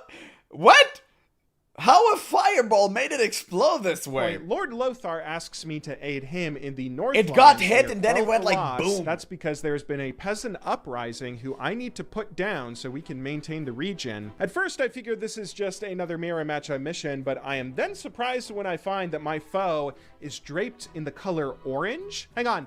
Orange subversives in the Northern Eastern Kingdoms? Are these the Syndicate I just saw in Classic WoW? I doubt these guys Zeppelins are are literally filled the with exact helium? same mobs I was just fighting True. in Hillsbrad, but Actually, playing you're right. through this level starts to give such just the way great that it context exploded. to the region of Hillsbrad and Alterac and how they ended up the way they did years later. It is so fun every time I see this. Guys, I'm sorry. I'm repeating myself again. I put down the Uprising, which rewards me with another cameo. Yeah, it just Now, Lord combusted Uther instantaneously. Lightbringer It was and so his hilarious. paladins come to offer aid as Anduin Lothar asks we escort him to the island township of Kyrdaro, which we do no problem. This mission was actually a fairly easy one compared to some of the other recent missions we've seen, since Uther's ship is the only one we need to keep alive. I should have known, though, this quick level was setting me up for frustration, since the next mission turns the difficulty all the way up. Okay, so mission 10 is when I'm told that we've captured a number of the renegade Alterac soldiers, and I need to transport them through Horde forces to Lordaeron for interrogation. As simple as that may seem at first, not only is this going to involve building up a large enough base to a point where I can tech up to transport ships, while also fighting off two Horde factions that are attacking me at once, but these peasants also aren't accessible by a single body of water. There is a strip of land with another Horde encampment cutting the map in two, so I also have to wipe out that base and then rebuild another shipyard and transport, and then I also have to build destroyers because there's a whole maze of Horde towers I need to sail through to actually reach the prisoners and take them back to base. Like, I know you're watching a YouTube video and I'm probably compressing and summarizing each one of these levels into a minute or two of commentary. It but took let hours. me try to give some perspective. A few of these missions are taking multiple restarts and hours for me to complete. And it's so fun. Gosh, wow. it is so starts and hours. What in God's name? Oh my days. It took him 11 hours. Jesus. Okay. I mean, listen, people at the time, that's all they had, right? They didn't really care. But I guess in this day and age, yeah, it's a difficult one. It's a rough one. But get good. Check out. For me to complete. Of course. And it's so fun. Gosh, it is so fun the way that this game challenges your patience and skill, and it makes beating these levels feel so satisfying. Anyway, after I managed to succeed in bringing the prisoners back for interrogation, that gives me some pertinent intel. The sovereign ruler of Alterac, Lord Paranold, has apparently been working with the Horde since the beginning of the war, having signed a non-aggression pact and allowing them passage through the Arathi Highlands. As such, we are told to go out and wipe his kingdom and its capital Stromgarde from the face of the map, which will leave nothing more than a little outpost in the region years later. This leads to one of the most fun missions in the whole game, as it starts off with a whole peasant rescue mini dungeon crawl that then feeds into an all-out assault by land and air on a well-defended fortress. For a level that may have just started off as a simple excuse to have a mirror matchup, it feels really fun, and beating this mission rewards you with entrance to the final act, which is one hell of a ride. With the Alterac Rebellion destroyed, it's now time to finish the war with the Horde, the orcs are planning on retreating back to the mainland of the south. Before they do, Lord Lothar and Admiral Proudmoore order us to go and cripple their naval supply lines to make retreat impossible, which goes by swimmingly. At this point, the orcs have fallen so far, they seem ready to surrender. They send word that they wish to parley, so Lothar goes off to meet with Orgrim Doomhammer at Blackrock Spire. In general, this feels like a really great moment. There can finally be peace between the two races, and what a great character to go off and negotiate that peace. The hero we saved all the way back in Warcraft 1, negotiating with the character we played in that game's opposite campaign. But then, no reports have been heard from him in days, so the king sends us off to Blackrock Spire to investigate, and then the mission starts with our camera centered on Lothar and his troops. We are under attack.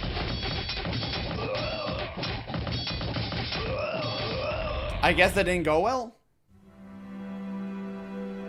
Now, this might have not looked like much to you, but honestly, for 1995, it was shocking. Anduin Lothar was the one hero of the Alliance who had been around since the first game. He had been a staple of the franchise and the longest continuous character in the narrative so far. Not only that, this was the first time an action we had no control over played out in-game rather than just being told to us through pre-mission text or the game manual, and that made it heartbreaking. It was heartbreaking that you could try to restart the mission as many times as you want, attempt to take control of Lothar and save him, but no matter how many times you tried, he would always meet the same fate.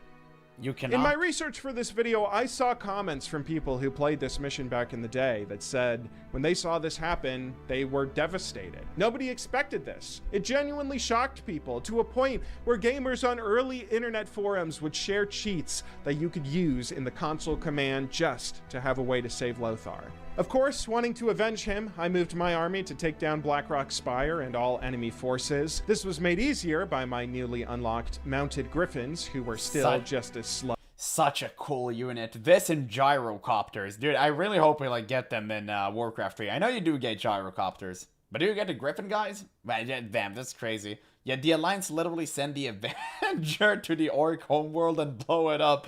Not even kidding.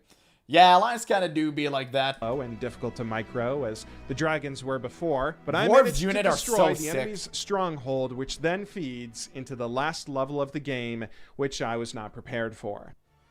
Alright, so now the Horde has been beaten back, it is time for us to end this once and for all by closing the Dark Portal itself. With Lothar dead, it falls on me to lead a strike force to destroy it, claiming ultimate victory for Lordaeron and the Alliance, and that is going to be easier said than done. The level begins when players are given a well-stacked army to the south, the first task being sailing this army to the mainland where we can establish a base. There's only one spot you can land, defended by some Horde forces and towers off to the west. And on my first try, I figured it shouldn't be that hard, so I sent my forces to try and destroy these towers and the Ogre Magi behind them. We are under attack.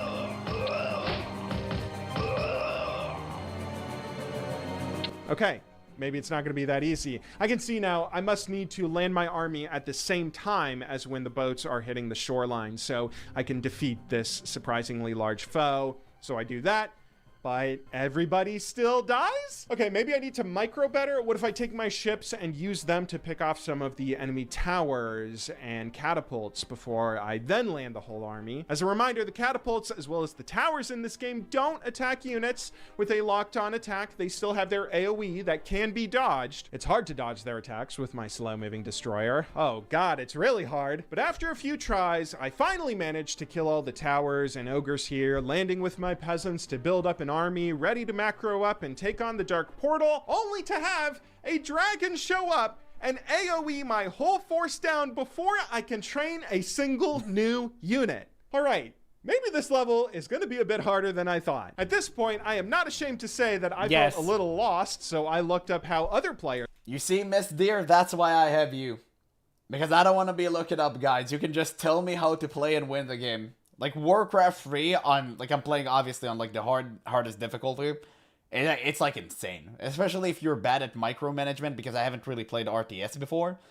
It's just crazy. It goes wild. So it's a good thing we have people that are knowledgeable to guide me through it. and remind me to click stuff. Strategized in this level because I just kept on failing at it over and over, and it turns out the human campaign finale of Warcraft 2 is famously one of the hardest levels to ever be put into any RTS ever. It turns out the general strategy is, first, you have to be amazing at microing your boats around to pick off the towers and catapults so you can land your forces on the shoreline intact. Then you have to kill all the ogres while keeping your rangers alive, because the game is going to be throwing late game dragons at you over and over ad infinitum until you complete the mission. Armed with this knowledge, I got back to trying to figure something out. After my first few attempts, I managed a playthrough where I landed my armies on the shore and kept the rangers alive. You get better at microing here the more and more you play. I also learned that the 3 orange dragons that showed up and killed me on one of my playthroughs only came because I destroyed every single one of the ogre buildings. That's a trigger the game has, and I can stall their attack until I have some defenses if I leave one of the ogre mounds up. However, as I land another run and start rushing farms to try and train more troops and bolster my defenses, I quickly learn that the game sends so many regular dragons at you regardless that they still wipe out my archers and my whole base before I even train a single new archer every single time I play this level, no matter what I do. Back to the drawing board. Okay, so then I figure out that to beat this level, you have to use some towers. You're supply blocked until you build up 1,000,000 farms, and increasing supply to build new units is just going to take way too long. Instead, you need to rush a lumber mill to unlock ranged towers, and then you can start using those as defenses against the dragons. Armed with this new knowledge, The exact same thing with Warcraft 3. You're in a pinch, infinite towers stacked right next to your most important base, and you'll never lose.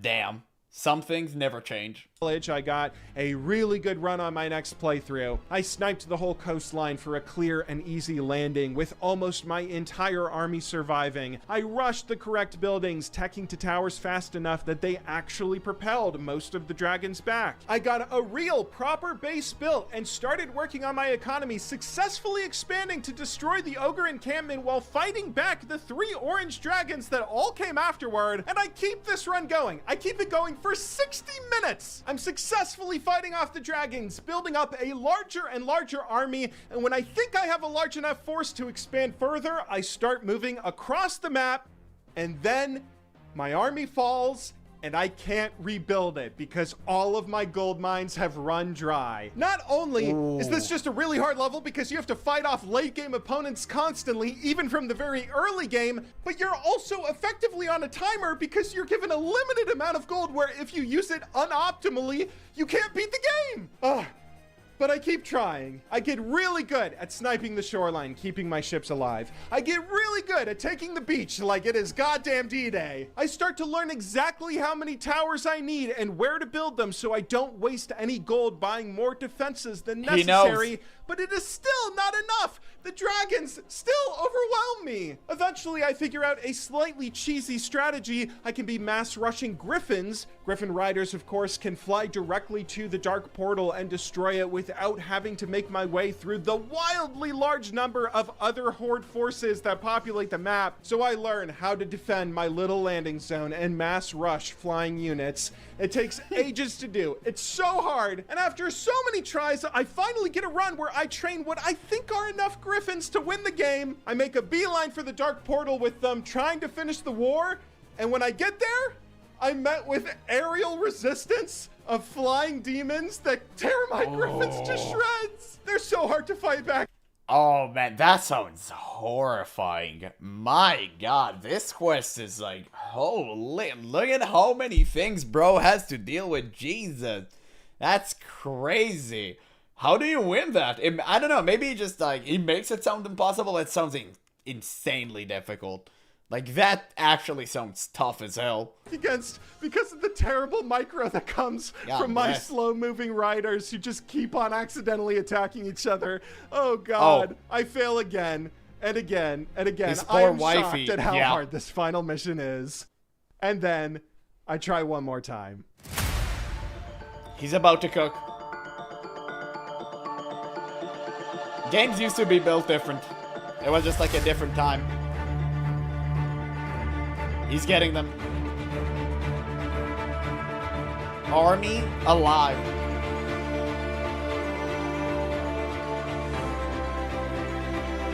Okay, building a base, that's good. Upgrading towers. Always the right call. Sniping the dragons. Nice. Building more aviaries. Infinite griffin cheat. He's doing it. He's conquering the dark portal.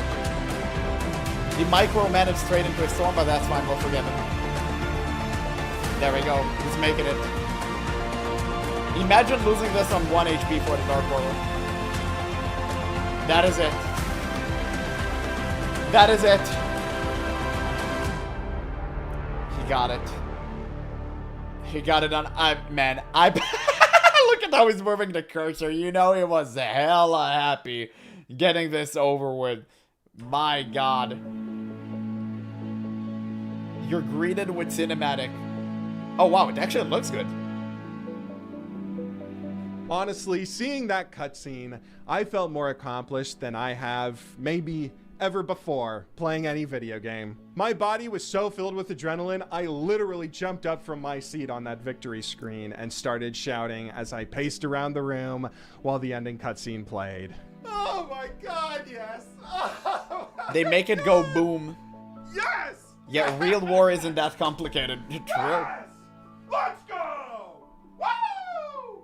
Honestly, this brought me back. This brought me back to when games were something that you didn't necessarily beat because you wanted an achievement or whatever. You just wanted to beat the game because then you could say that you had beaten it. The cutscene you're rewarded with after finally accomplishing what felt like an impossible task moments ago, even a low poly cinematic like this, that was sweeter than any reward I could have It actually been looks given. really It good. made it all worth it. You know, looking back on the experience now, I honestly don't know what I expected when I started this video project. But suffice to say, I did not expect that these two games Wait, wasn't the mage who blew up the portal in the cinematic is now in a wheelchair or something? would be as good as they were. I thought there might be glimpses of the greatness that Warcraft would eventually have, and that Yeah, you rip could maybe find Draenor. bits and pieces here and there that would hint It's at now how the good Outland. this series would become. But no, these games weren't just like laying the groundwork for Warcraft to eventually become great later. Everything that makes this franchise great was there from the start. So I guess going back to the question I asked at the very start of this video,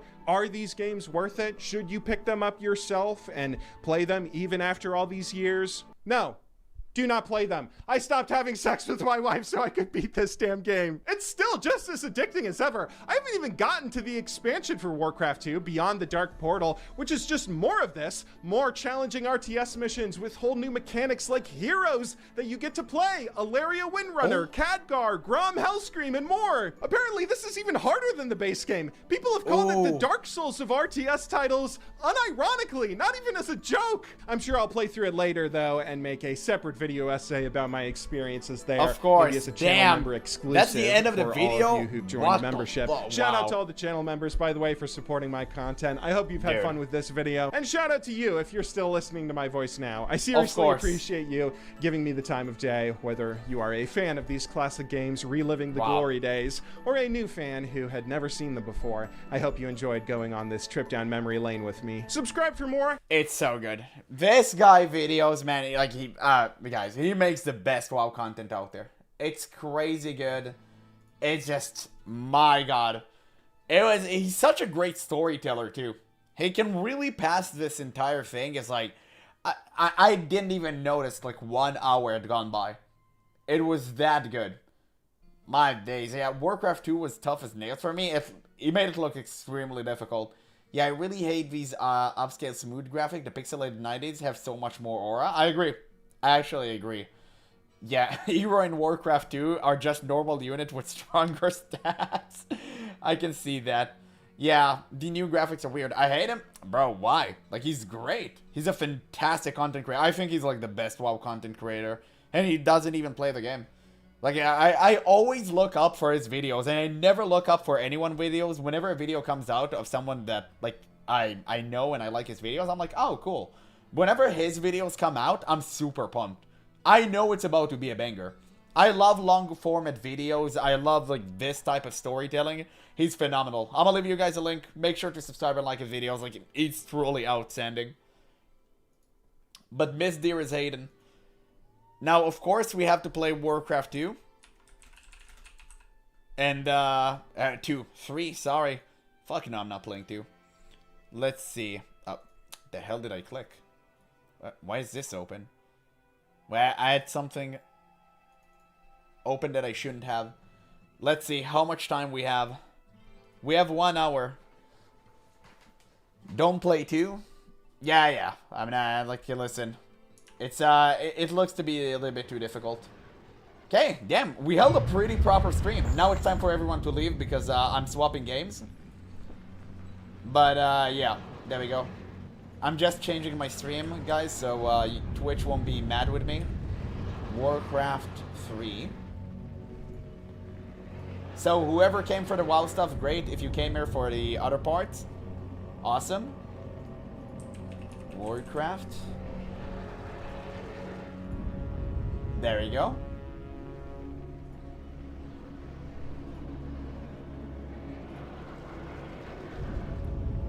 So we do the Cold Terrace mission, right? Today is the last day. There you go. There's a mod, I think, that ports story of Warcraft 2 into 3. I might be wrong. Oh, that's interesting. Okay, so we continue the Scourge of Lord Oran. We're at the shores of Northrend. So we watched the interlude the last time, right? We have. Oh, they make a custom campaign based on Warcraft 2? Damn. You can play 2, though, just to see how it is. I think it's still worth the nostalgia, but I tried to do a run a few years ago. And, yeah, due to patience. Yeah, I don't, unfortunately, I don't possess infinite time. So I'll just stick with 3. Yeah, those sounds, they're fucking phenomenal, I know. Right? Let me just go take a piss. And we're starting.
Someone fucking explain to me why whenever I go to pee, I get a follow or a viewer? What the fuck is that? Let's see, who did that? Rory Ox! How do you do, my man? What is up? Show yourself. I know you're in the chat. Thank you for the follow, man. There we go. Wait, let me just click the thing. Yeah, will he wash his hands? Surely. Open Twitch just to say I'm watching via YouTube. Hi to my 15 fellow viewers. Thank you. I appreciate that. Based. Thank you.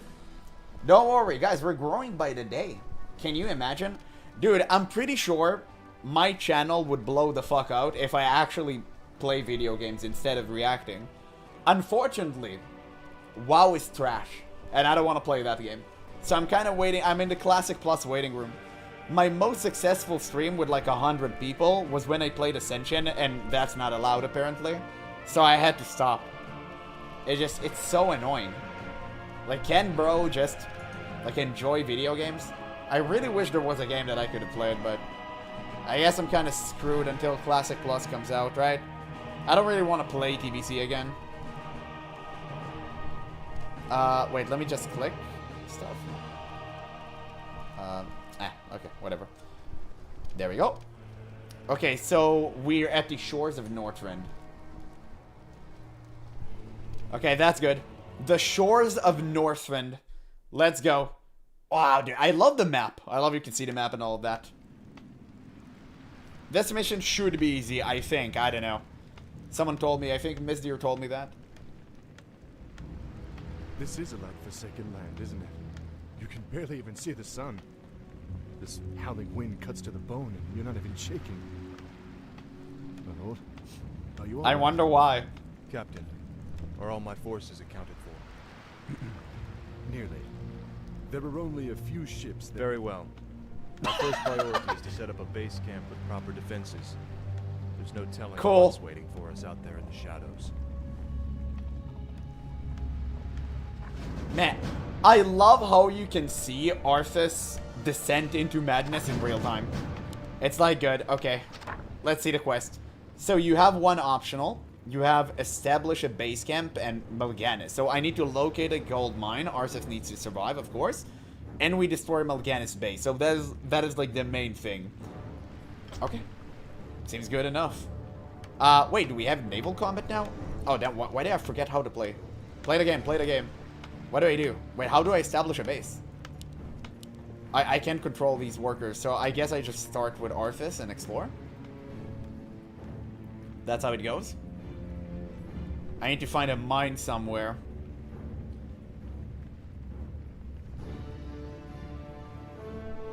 I see some wolves. Oh, whoa, whoa. Okay, many wolves. Are they undead wolves? No. Okay, fine. We just, we get them. They're about to get got. What do we have here? Healers. Good enough. Okay, let's go explore. Hello? Anyone there? Not really. Just mountains. Okay, I really hope it's not like a time-based quest again. Where I have to do something really fast before Mal'Ganis absolutely claps me. But it seems like a cool mission so far. Because we actually get to explore instead of just fighting for our goddamn lives. Imagine doing this with only keybinds, no mouse. Can you do that? This mission should be easy. Okay, let's see. I love the exploration part. Like, it's fun. It's fun. You get to explore the world to actually test your ability. Instead of, you know, choking at every single point. Even though I do kind of get better at micromanagement, it's still very difficult for me because I never played an RTS in my life. Like, that is legitimately my first RTS game. Let me guess, I need to kill you too. The Warlord? Yeah, you need to die first. Arthas! Just circle him. Yeah, he's getting healed, but that's fine. We clap him. We clap him. After everyone dying, we just, we'll resurrect. It's fine. Let's just wait for literally everyone to die.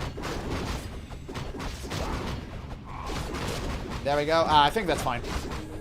You are healed! Dude, I love this ability so much.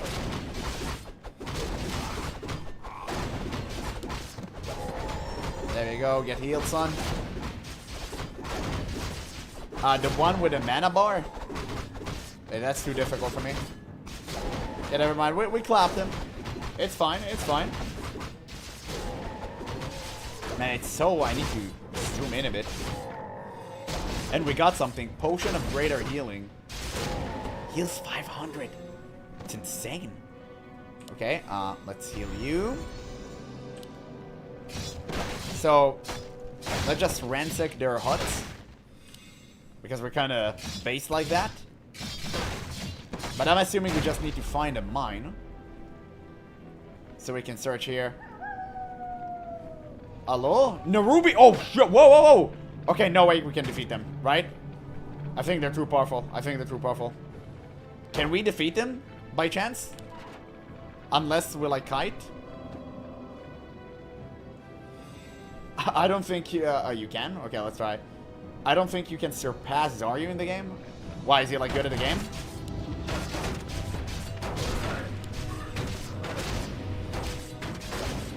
Listen, I'm pretty good myself, if I may say so. But I'm trying.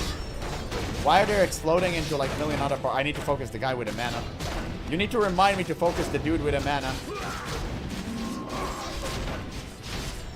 If I don't remember, it's a problem.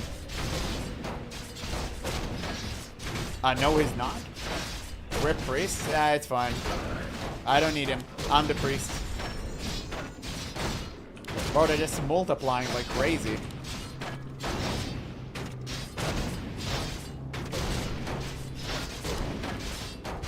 There we go, you're fully healed. Such an annoying creature. I got an Orb of Frost. I wonder what that means. Let's see how good that is.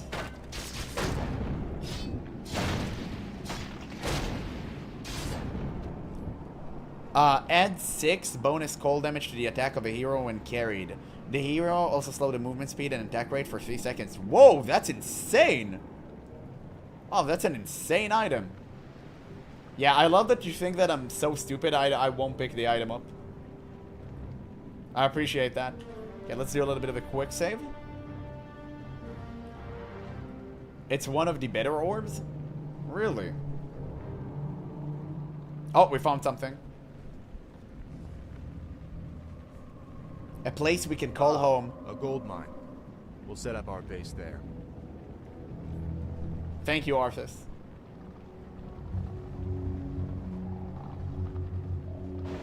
We're under attack. Take cover. What?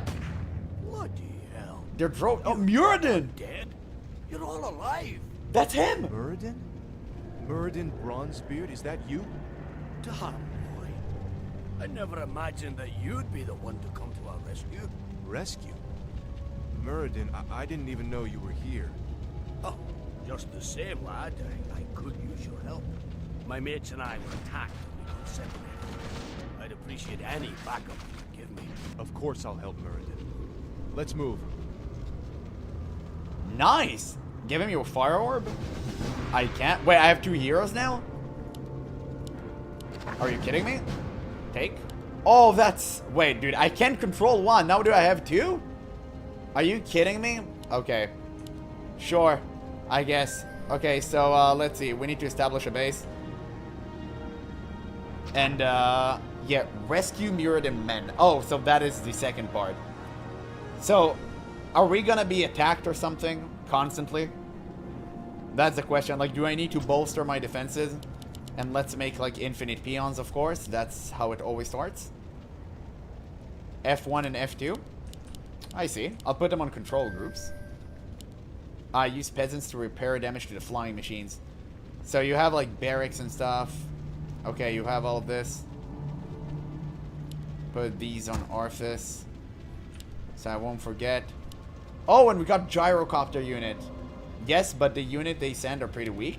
Okay, that's good. So we don't need too many things. Okay, you build me a farm. Build me a farm. And you can go chop trees. There we go. You can help homie build a farm. And we need to start repair our stuff.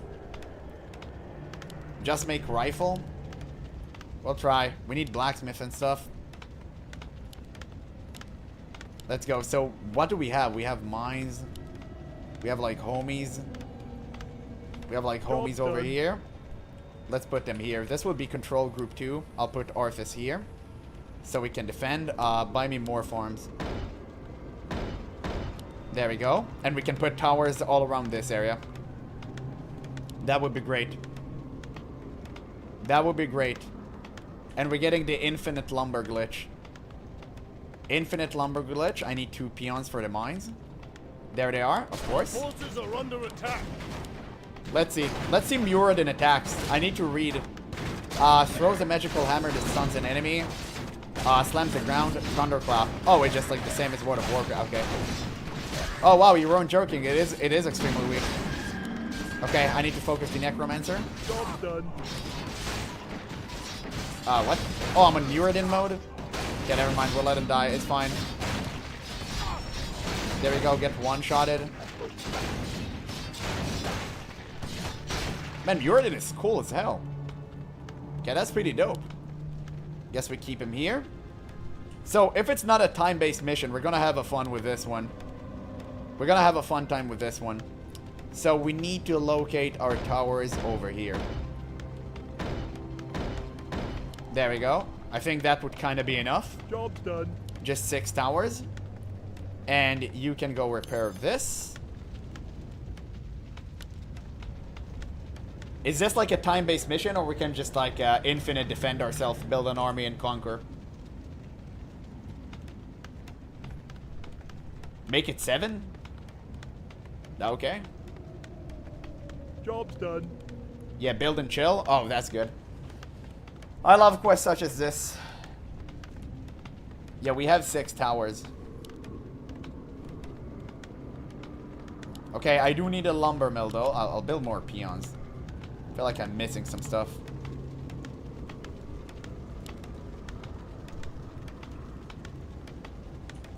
Yeah, there we go. Job's done. Job's done? Job is never done. Okay, there we go. You can go here to the mine. You can go here to the mine.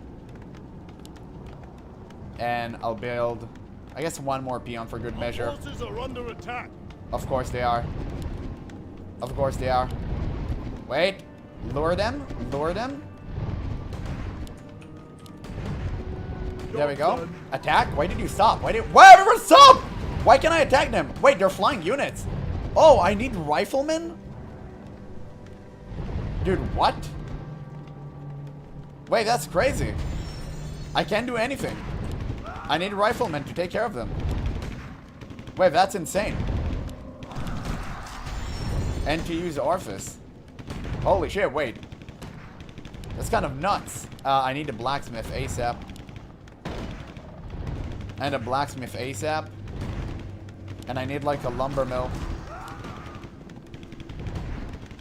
Yeah, healer rifle. Oh, damn. I looked at the other part. My bad. Yeah, I'll just get him. Yeah, there we go. Okay, let's just bring him here. And attack. Can I stun them? Oh, I can.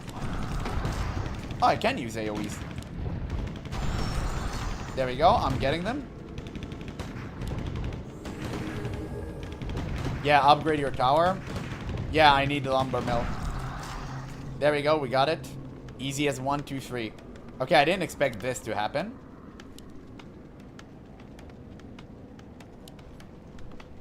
And a lumber mill. I'll build it like here. Can't build it here, like whatever. Damn, I built my thing at the worst place possible. Okay, whatever. Just build it here. You can't use thunderclap on them. One man can dream, right? Job's done. Okay, you go back to the mine. We need 5 people. This is so painful. Bro, I'm trying. Like, I don't know how to play this game. Like, I'm just, I'm guessing. Like, I'm just guessing here. Okay, let's build the keep. And, okay, a lumber mill. Okay, let's leave the gold and literally just, like, help him. So we can make it quicker. Job's done. Perfect. Now go back. Now you can build me more towers. I can't build them. Perfect. And now I can make riflemen. There we go. I can use you to build more barracks.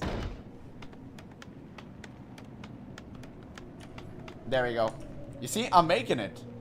I'm making it big. Wait, I clicked something I shouldn't. Went outside of the thing. We're literally making it big. You just a match for no reason. Yeah, upgraded towers.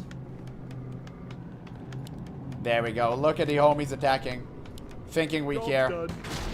Nice necromancer. You die first.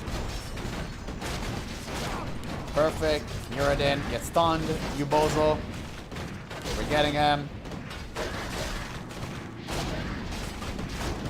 I'm gonna watch Zayu and see how well he do, bro. Listen. I need to get used to the game. It is what it is moment. I'm trying my best. That's the important part. Not enough mana. Not enough mana. Lich gonna shred your army? Job's done. Yeah, upgrade the rifles at the barracks. I guess. Orifice? What do I need? I need a workshop. Okay, since I need a workshop, I'll build it like here. Complete. Upgrade complete. Is this something I build, or is something that's like happens? Upgrade complete. Oh, workshop is inside of the keep? Like what? No, that's a castle. Wait, upgrade. Why my peon stopped working on a tower? Oh, because he died. There we go. Okay, now we have enough. Go help him build.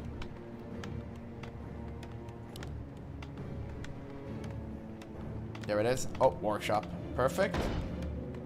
Go build that, chief. There we go. See, we're getting it. We're getting there, guys. It's so difficult for me to like control units. You guys don't understand how much even. Just like extremely difficult. Okay, there we go. Bro, continue building. Thank you.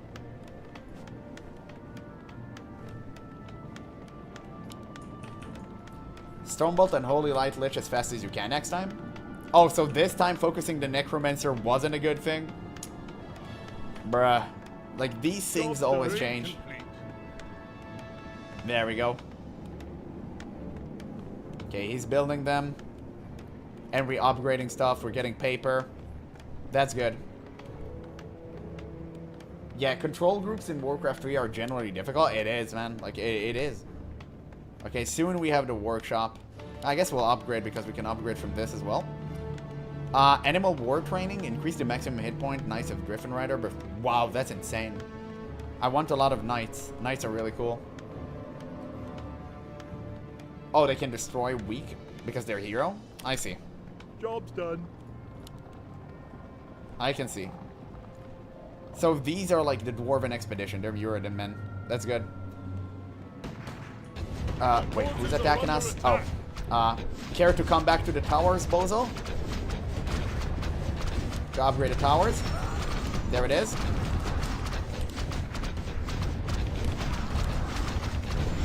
There we go. Just get him, just sick him. It's okay if you rifleman dies. But nobody has. That's good. Okay, nice. Search complete. I can't build them. There we go. I think that should be enough towers for now. What did bro build? Oh, he built that? Okay, good. Feel free to go back and chop. So there we go. We have all the things. Oh, we can train gyrocopters now. And we need to upgrade to castle. We need Altar of Kings. Oh, wait, we didn't have Altar of Kings? That's a new one. Okay, I did not know that you need that. It's interesting. Go help him. Go help bro out. Upgrade. There we go. Oh, my peon is stuck. I didn't pay attention. Okay, never mind. Let's kill him off. Let's release him from his pain. Don't bother with gyro. Damn, I really wanted them. They're pretty dope. Okay, I guess it is what it is. We are on defense duty here. We'll just keep this as controlled group 1. And these two will build this. Perfect. Job's done. There we go. You can go back to mine. Or chop trees or whatever you were doing. Okay, so now that we have that, we go for a castle. And after that, we'll start building like a rider army. Job's done, bro. Classic. We have infinite gold too, which is like the best part. I like chill missions. It makes me feel like I'm good at the game. So, do I try, like, do I even bother with footmen, or do I just, like, Gigached Knight this? I think I, like, Gigached Knight this, right? And that's it. And we upgrade to gunpowder. And swords, and this. And this is, like, rifleman. Yeah, well, we'll buy everything, whatever. We're rich.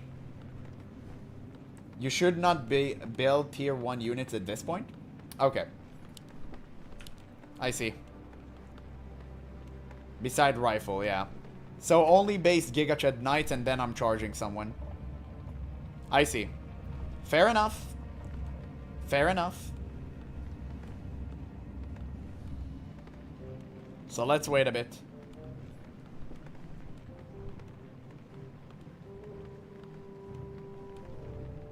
Damn. Crazy good gameplay. We're doing that. Dude, I love this game. I suck at it, but I love this game. It's crazy good game. Build whatever, you can beat the campaign with your eyes closed. You have no idea how wrong that is. I'm playing on the hardest difficulty and I messed up. What do you mean he can't? Bro, stop clowning on me. Okay, there you go. I'm gonna burst the lich. I'm gonna burst the lich. There you go. Eat it! Thunderclap. Arthas, heal. There we go. Did we get him? Did we do it right? Are you happy? Are you happy now? We did the thing that you wanted? Are you content? Are we good now? Have we zug-zugged? There you go. Where? What do you mean by where? Okay, perfect. It's done. Okay, increase the maximum hit points of knights and griffin, whatever. I don't care. I don't care anymore. I stopped caring. I'm building a Giga Chad army of knights. More gold is required. Enough to make a grown man cry. I told you, little bitch. I told you I'll get it. Complete. Did not believe me. I have infinite research going on. Refined gunpowder further increases the range and attack damage. Shit, that sounds good. Fuck, More gold is required. Take that shit. You zugged? They grow up so slow? Man, you mad. First you need to zug, and just when you're done with that, zug again. I like that idea. I'll take it to heart. I love upgrading and stuff. But I also love not being bad at the game. Okay, anyway, let's see what gyrocopters can do. True sight and flying machine bombs. Oh, you need to upgrade it. What? That's fucking insane. It's insane! Let's see, Muradin. Research complete. Almost, he almost has an ultimate. Learn Avatar. When he activated, gives the Mountain King 5 bonus armor. Oh, wow. Dude, it's crazy. What's his passive? Gives 20% chance an attack will do bonus damage and stun the opponent. Wow, dude, Muradin is fucking crazy. It's absolutely goated. The hell? Yeah. Left side for melee and right side are for range unit. Yeah. That's pretty cool. I have noticed. Build more farms. Build more farms? Don't mind if I do. I can't build that. I don't care about low upkeep. I don't care. Okay. Build more farms. Let's wait for the next charge, and we should leave a few soldiers behind, right? Remove some present from your gold. 5 max? There are 5, no? Or maybe I'm wrong about that. Go get me some lumber. 1, 2... No, they're 5 now exactly. Oh, shit. Okay, wait. Let's go back. There we go. Arthas, care to heal, my dude? Dude, they're getting bombarded. Leave no unit behind, all or nothing. Based. I like that idea. Get healed. Okay, I have more units than I can count. I think this would be a great point to charge. Let's make this control group, and let's start moving. I'm at my limit. I'm at my limit. That's crazy. Okay, let's leave 1 rifleman behind for the sake of, like, 1 knight. And now we explore. Now we explore. Now we play the game. We need to unleash the dwarves. We need to save them from their pain. Wow, it's so fun playing this game when I have so many people now watching. Usually it's just Miss Deer and me, and he just laughs at me because I'm bad. Trolls? Nice, they're asleep. Why the gyrocopter unit don't attack? Oh, they're just for the sake of true sight? Okay, that's interesting. I did not expect that. And I have ultimate. I'll save it, I guess. So, I don't have Arthas in this controlled group, unfortunately. Job's done. Which is completely fine because I don't need it. Or maybe I do. Research. They are anti-air? I see. Do I need Arthas? Do I need Arthas or do I keep him behind? Like, what do I do? Just need to keep him alive. Gyros are good for air, can only attack ground with our upgrade. I see. Oh, wait, guys, you told me no mortars are needed. Any liars in the chat? Okay, a few poor riflemen will have to die. And they're still under attack from the undead. For the sake of your lies. But that's a price I'm willing to pay. Nobody said that? Yeah, but I imagine you said that. Okay, I think I'll just bring Arthas here. There's no point in keeping him back. I need him. I need him.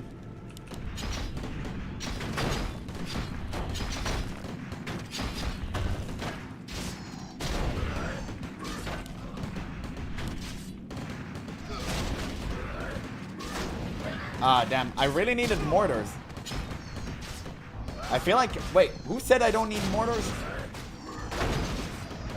Gyro deals small AoE air damage. They're only good if you massive number them. Oh, really? Okay, Arthas, can you stop doing shenanigans?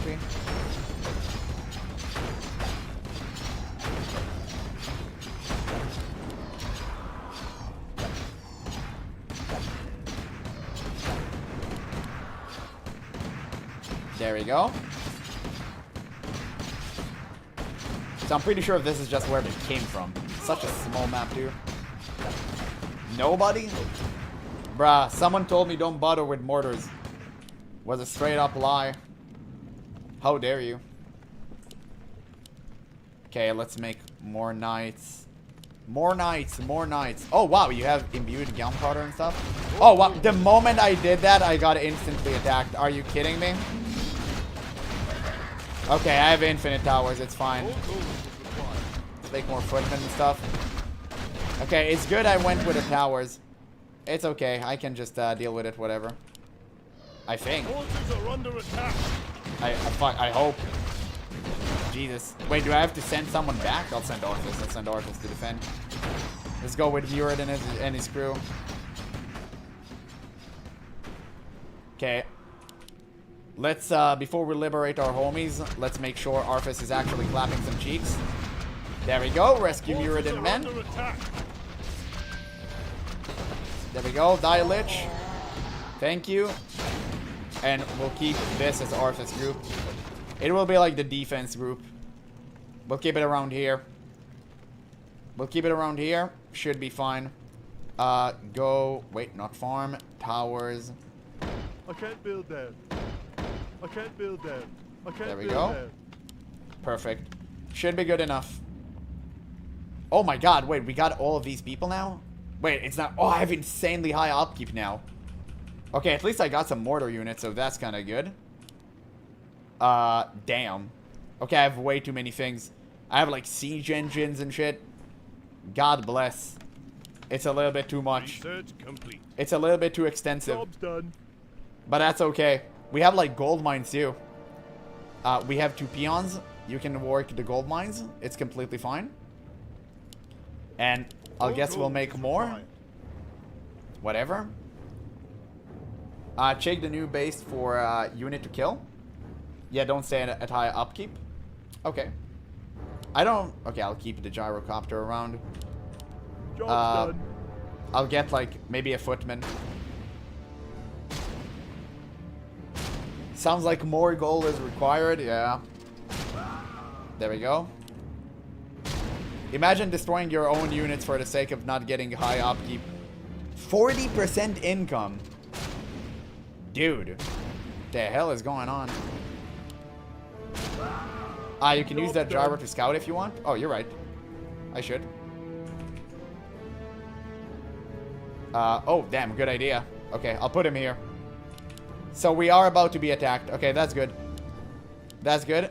Few people will pay the price. But that's okay.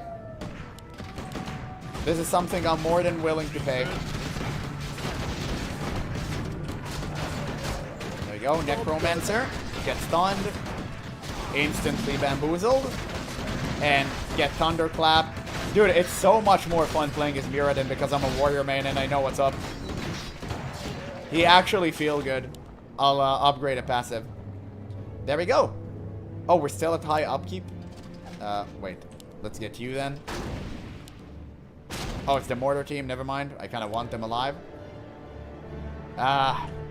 Wait, how do I even go down? 71 food? It's fine. Let's say high upkeep. It's an easy mission anyway. It's like 4 gold, though. Nah, it's really bad. Okay, let's go charge someone. Let's go charge someone.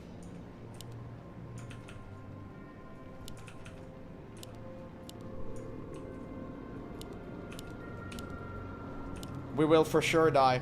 Yeah, send your unit to the enemy base. Should be easy. That has to be where Mal'Ganis is hiding. I Yes. want that base leveled. He will be leveled. It will be. Damn, nice sound. Don't worry, the gyrocopters are getting them. We're clapping them. Nice lich. Get stunned, Diabozo.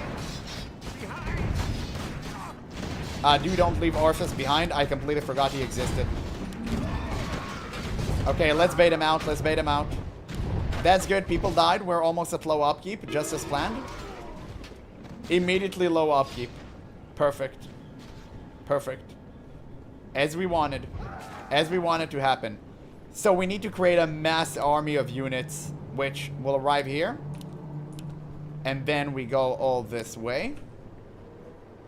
And, whoa, whoa, whoa, wait, don't charge like that. The hell are you doing? And this is it. And now we go. Now we clap some cheeks. There it is. I just need to make infinite knights and I'm good.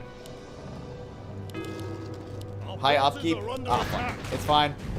Don't worry, it'll change soon. Go get him. Go stun him. Get him, get him, get him, get him! Lich has been shredded. There we go. I don't have enough riflemen. I need to make more of them. Not enough. I think I need to make more riflemen. Okay, Arthas, go back, heal him. Go back, heal. Go back, heal! I clicked Q. I actually clicked Q. Okay, whatever. I'll make more riflemen. More gold is required. High upkeep is fine if you do a final attack. Yeah, the problem is that I really don't. Dude, just die. Okay, perfect. So annoying. These units you can't attack. Why do I have a random peon here? Oh, look, their goddamn mine. What are you doing? Yeah, bozo. Okay, soon they'll get him. Soon they'll get him. It's fine. Let's get the mortar unit on the way. Start sieging. Perfect. Everyone attack like that. There we go. That's more like it. First time seeing Gargoyle kill the rifle. Yeah, I made too many knights. The problem is I made too many knights. I need to make infinite foot soldiers. Sorry, not foot soldiers. Just, wait, remove this. More gold is required. Just literally that, and there we go. They're making infinite units. They're cheating. There we go. Guys, I took the easiest quest in the world and I made it 10 times more difficult. Just like that. Because I've made knights. And I shouldn't have made knights. What the hell are they doing? Yeah, I can't attack them. I literally can't attack them. I need to wait for the rifle. I'll lure them in. I'll lure them in. I'll save here. I just made way too many knights. I got overzealous. Our forces are under attack. Nobody told you to make knight, by the way, but you insinuated that. I know you have, don't lie to me.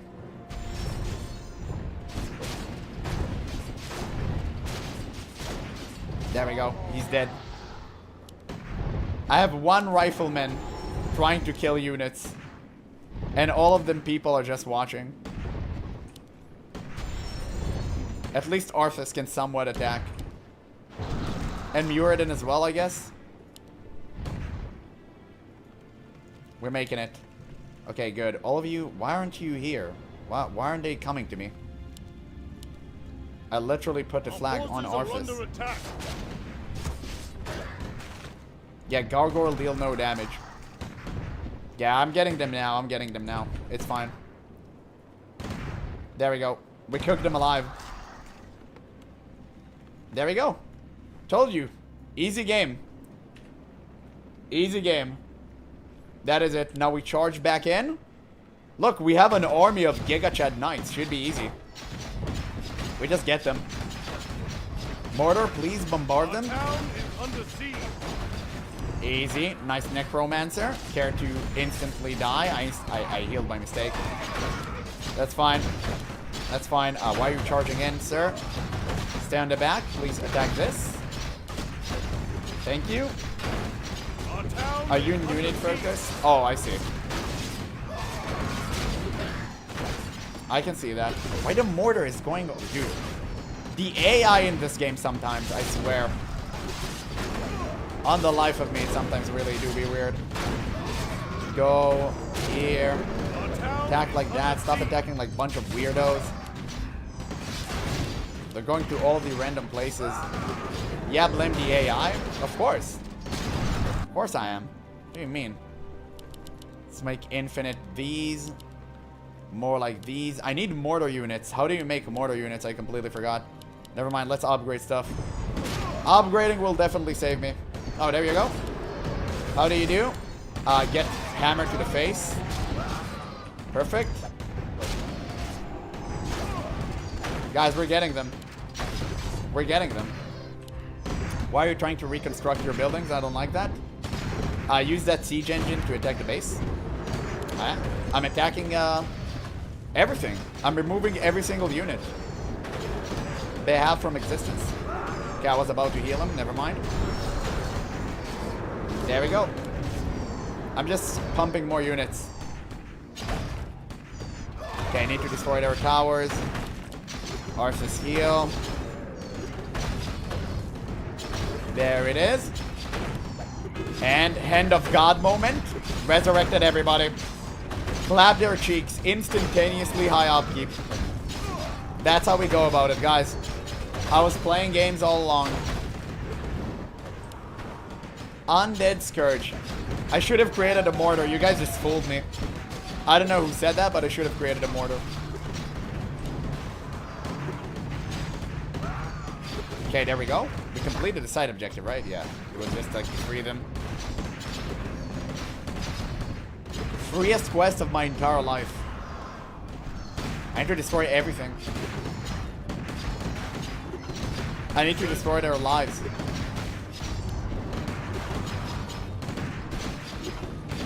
There we go. Oh yeah, you need to attack.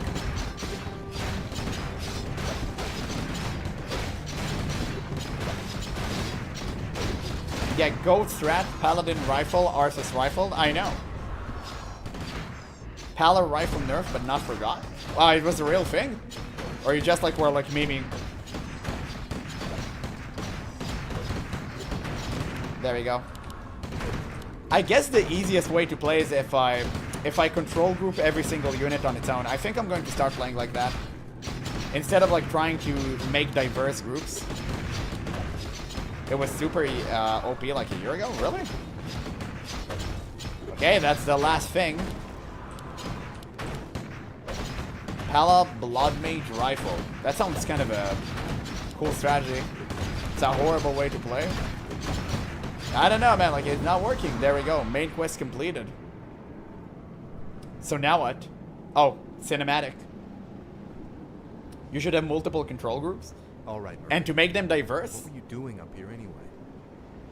Well, lad, there's an ancient waygate that lies somewhere in this glacial wasteland. Supposedly it transports you to a hidden vault with a rune blade named Frost. Interesting. Yeah, I'll work on that. We came here to recover Frostmourne. Oh! But the closer we came to finding the way, Frostmourne! the more undead we encountered. Wait, is this the Who's moment? Aldous? We haven't found any trace of Mal'Ganis. No matter. He can't hide from it forever. Captain, I want you to establish this site as our primary base. Yes, my lord. Oh, not yet? Okay, but Frostmourne mentioned. Ha, 2 missions left. Next one is super short, so I guess we'll do it on the next stream then. Damn, that was pretty dope. That was pretty dope. Is a no build should be quick? Yeah, I'll do it on the next stream. Because we've reached 4 hours of stream time. But yeah, that was a cool mission. I don't think I'm gonna even feature it on YouTube. It was just like a random regular ass mission. But still, it was very, very cool. I like that one. Okay, I mean, I guess we'll just wait for the next missions. So probably on Saturday I'll probably play something else. Dissension. Oh shit. Dissension? Damn. Okay, that sounds cool. I guess it is what it is. Yeah, should be able to finish human campaign next time. Yeah, 100%. 100%. We'll finish it. We'll even extend the stream if I have to. But we will finish the human campaign. But it has been almost 4 hours. That means I must go. Guys, thank you so much for suffering me for this fine evening. It's been an absolute blast. Thank you. Thank you so much. It's been an absolutely great stream. I'll see you guys tomorrow. If I stream tomorrow. I think I should be streaming tomorrow. I think I should be streaming tomorrow. Depends, but I should be. So anyway, I'll see you on the next stream, guys. Thank you so much for being here. It's been my pleasure to host you here tonight. An absolute blast. I'll see you guys soon. Have a great night.